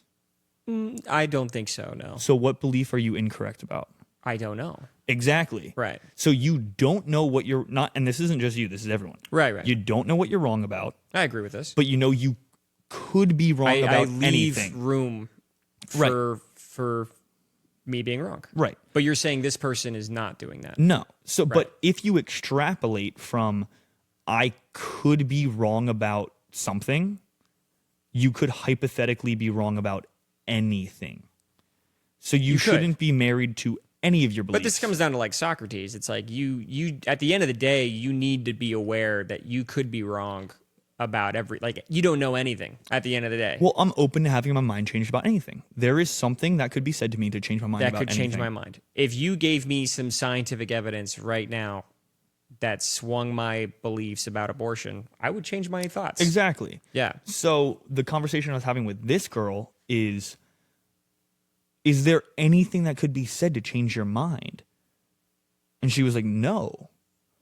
So therefore, you're not actively looking for objective That's reality. a good angle because you went at this not like, let's not even talk about abortion. Let's just talk about your critical thinking. Yeah, I don't really care if Yeah. in Texas is a 6-week law, Right. which is, I mean, just fucking stupid. It's I don't mean to get super philosophical, but you know about like game theory? You play poker at all? A little bit. You know, like game theory optimal? Yeah. Right. So here's a quick thought process. It's I give you $100, right? And you have to split it with person B. and if they say no to your offer, neither of you get the money. How much do you offer them? And they say no to the offer, nobody gets anything. Yeah. So you get $100. You have to offer them an amount of that $100. If they say no, neither of you get anything. How much do you offer them? A part of me wants to just say give them $1. Well, that's game theory optimal. Yeah. Game theory optimal is because they don't know what I have. They do know. They know. Sorry, I didn't mention that. They know you got $100. Oh, they know? Well, then I guess the answer is still $1. Because if they say no, then it's like, well, I'm not getting anything then. Yeah. So this is where human interaction comes in. So they don't have any money right now. So why should they not accept? Why would they turn down the $1? Exactly. Right. But where human emotion comes in is that they might say, fuck you. They get more pleasure out of making you not get money than $1 would give them. That's worth more than $1. Even though it shouldn't be. Right. But logically, they should take the $1. Yeah. But it doesn't emotionally, yeah. Yeah, I get that. So full circle, back to this. That goes into poker in the sense of like, I'm going to call just because it feels good to call, not because it's the right move. Or just because I already have this much in the pot already. Yeah. Or I want this guy to look stupid in front of all these people. Relate to the Well, so this all relates back to her in the sense of she feels more benefit out of holding an opinion that she can't justify than she does out of changing her mind. Well, I think it's also ego. If she changed her mind, she has to admit that she was wrong. And admitting that she was wrong makes her look stupid. And she doesn't want to look stupid. And I think that's really what it comes down to, is she doesn't want to be put in the situation where she looks stupid by any circumstance. And I think that's a huge thing for me, especially intelligence-wise, is people need to be able to feel comfortable looking dumb at some point in their life. And if you can't admit that you might be dumb, then you're going to be in situations like this where it's like, no, I'm not dumb. And you're always going to be treating yourself in a situation where you can never be proven wrong, which in turn does kind of make you look dumb, but you're lying to yourself. Well, that's where associating your beliefs to your personality or to your ego is bad. But it's ego. Are your beliefs you? Because if your beliefs are you got a problem. When you're wrong about a belief, then you're wrong as a person. Yeah. So, I mean, what's that quote where it's like, ask a question and look dumb for a moment. Don't ask a question and be dumb for an eternity. Yep. Yeah, it's exactly that. And yeah, so I think it kind of is like a sunken cost fallacy where I've held this belief for so long. I was going to say, this kind of goes full circle to what we were saying before. It's like you've invested so much into this that if you back down now, if you change your mind now, you're going to look so stupid. You've been wrong for your entire life. Honestly, that's how I think a lot of people get into politics. Yeah. Is because they are so invested when they're younger. And it's like that whole thing when you're bad at something, you're really confident. What's that called? It's uninformed optimism. Something like that, yeah. When you're really bad at something, you're more confident that you know more about what you know. And I think what happens is people, when they're younger, they're super political and super charged because they don't realize the world is more complex than how it is. Mm-hmm. So they double down into a position, but they're in that situation where they're like, I can't back down now, even though I'm knowing more about the world. So they end up kind of being crazy, where it's like, you're denying facts now just because you'll look stupid. Yeah. Because you don't want to look stupid now. You're actually denying a fact, which is making you look more stupid, but you're going to keep lying and I think a lot of politicians fall into that, where it's like, damn, dude. I mean, fuck politicians, just your day-to-day people. Yeah. Because like I was a political science major in college. Poli-sci, yeah. And then when I finished, I was like, there's no way I'm going into politics. Because when I joined, I was a liberal guy. I was very liberal. But at the end of it, I was like, I don't know what I am anymore. Like, at the end of it, I was like, the world is a lot more complex than I thought. Well, history is told by the winners. You know, like, there's this YouTube channel that I follow, and it tells war stories from the side that lost. Oh. So, like, they ran through D-Day from the side of the Germans. Oh, that's so interesting. And it's so fucking interesting. That's so interesting. I actually love perspective. You know, another thing I did in college was I was a Russian studies major for like a couple years because I love studying Russian history. Yeah, Russian history, Russian politics, Russian language, because I love studying Russian and like how because we always see them as a bad guy. We always paint them in the perspective as like the bad guy. But when you actually learn about their history, it makes you learn a little bit more about why they are the way they are. They're a unique culture. They're very unique. And the reason why they do a lot of the things that they do in the modern world makes a lot more sense. Absolutely. And it's like that. But everything makes sense to the people who are doing it. Because again, so they think they're the good guy. Yes. Yeah. And that's when like, even in sales, it comes kind of full circle. Like if you can understand why they're doing what they're doing, you can speak to them in a way that resonates with them. Calling a for sale by owner, if you understand why they're doing that, if you gave your sales pitch to somebody from your perspective, to them they're like, fuck this guy, he's just a sales guy. But if you talk to them from their vocabulary, it makes more sense. It makes more sense. But I think speaking to like I said, I like knowing why people think what they think as opposed to what they think. So if I do get into a conversation where I'm like, okay, I'm willing to debate this, I ask 2 questions. 1, is there anything I could say that would change your mind about this? Yeah. If the answer is no, I'm not going to waste my time. Right. Also, what's the last thing you changed your mind about? A lot of people don't have an answer. A lot of people don't have an answer. And I feel like that's actually something I think I've been doing a lot in my later life now, or my later life, like I'm fucking 80. But in my life now is, I feel like I don't really have hard opinions about anything. I'm willing to open my mind about anything. I'm always like, I mean, yeah, I guess. I mean, like what we just went over with the women's situation, it's like, yeah, I do agree that they need to probably clamp up and like, because they are the ones who choose. But at the same time, I do see like, okay, they want a little bit of freedom, but there is still some of that old school thought where it's like, but at the end of the day, ladies, you're making the decision. Like you need to lock it down. You can't just keep it open for everybody because then people are going to be like, oof, that's... Well, it's also like a delayed gratification thing. Yeah. Like, yeah, having a guy or a girl, whether you're a guy or a girl, like, fuck you. I'm sure it feels good now. You feel that, and like, dude, I got mommy issues out the fucking ass. But that's why my body count's so high. I mean, we all do. But, well, it's hard to compete with you. I got a fucking belt, bro. You got discarded and then readopted. But no, like, and then she's actually crazy. So it's like, I had to look back and be like, well, why was I sleeping with so many people? And it's when someone let me have sex with them, it was you're good enough. It was a validation point. But it also probably felt well to have a normal relationship with a woman that wasn't insane. Is that part of it? Not really. No? I feel like most of the women I've dated, they haven't been insane, but they do have qualities that my parents had. Like, your parents like Aussies? Aussies? I'm joking. Yeah. They all liked an Australian accent. Yeah. No, like, I dated this one girl.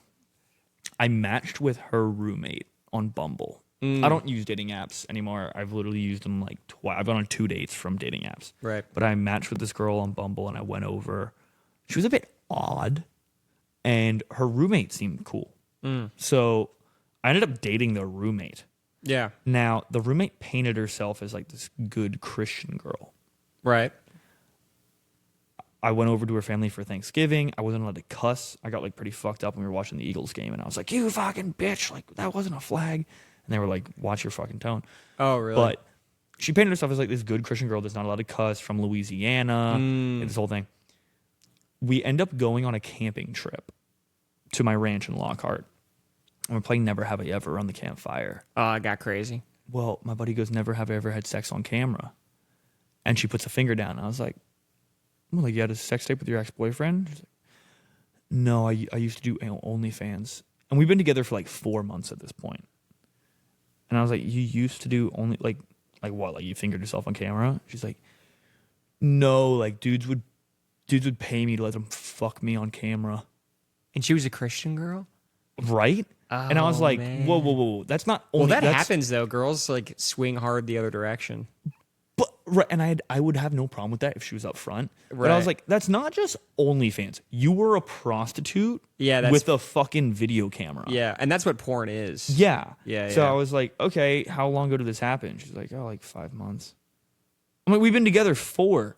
Like, what was Yeah. this happening in the bed we sleep in? Damn, She you was guys like, had this conversation in front of everybody? in front of it. I mean, I don't give a fuck. I will have any conversation in front of anyone. Damn. And she's like, I don't see what the problem is. And I was like, no problem. I just didn't realize I was dating a whore.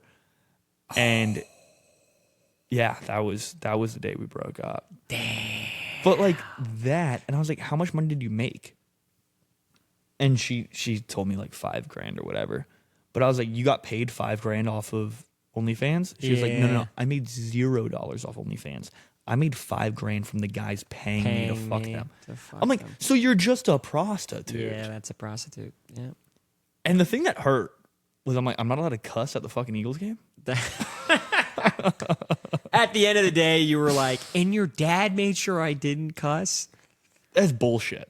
God, dude, that family has no idea what they raised. You would see that a lot at Texas State. I went there for college, and there was a lot What of do you mean girls. you'd see that? Not prostitution, but girls who came from like, middle of nowhere, good Christian family, and they get to college and they're like, I'm gonna be fucking heinous. You know what I mean? And they would just do crazy shit. What do you think that is? I think it's they've just been told that they need to live a life and that is good and proper, and they've been really restricted. And then once, you go to college and the shackles are off, they're like, I got to experience everything. Like Rumspringer, like what Amish? Oh, Amish, yeah. It's like that. It's like they just let them loose. And I think they always go back. They always go back. If I was Amish, I would definitely. Yeah, I go back. And it's the same thing with the girls. I think the girls get a little crazy and then they go back to that life. I do think they do that. You don't think the water's tainted a little bit afterwards? No, I don't agree. I think it's like you going to Thailand. It's like you go there, you do shit that you're not proud of, you experience. I'm proud of it. Oh, yeah. You're proud of that Aussie accent for 6 months, brother? I'll fucking do it again, cunt. You I'll don't do fucking it again, know brother. me. Oh, my I'm God. a fucking dog cunt. You don't know me. Holy shit. If we ever go out, you got to walk around and just do the accent. Let's all go out night. tonight, dude. I'm going to kill Tony to sign up. I'm going to kill Tony. Do you want to go sign I'm up? going to tell my girlfriend to go fuck off. Yeah, I was going to go. Like, I'm going to go sign up at the Mothership does their open mic at 5:30 is with the end of sign up. So I got to get out of here pretty soon, actually. But she's, hold on. I'm on Do Not Disturb. Ready? Yeah. If this goes ding, ding, ding, ding. Oh. I'm done with passports dropping some eggs off at her. Ooh, speaking of eggs, her friend is asking me to be a surrogate father. I'm kind of down. yeah, you got to come in a cup. Maybe. It's a big maybe. think here's my maybe. here's my reason for wanting to do it. Yeah. I think I'm infertile, Oh, really? and if she could pay, because you have to you pay to get my sperm donated, Yeah. that would essentially be doing my fertility test for me. Oh, it's a free test. I'd be down. Yeah, that's not a bad gig. I've had too much sketchy sex, and I've never had a pregnancy scare. Never once. Never once. So you take that as that you might be. That could be. That But could there's be only it. like 3 days out of the month you can get pregnant. Is that true? Yeah, you only Evolutionarily, that sounds Look it up. so. How many days a month do you ovulate? You're a good typer. I've seen 0. Yeah, here we go. I'm on the computer a lot.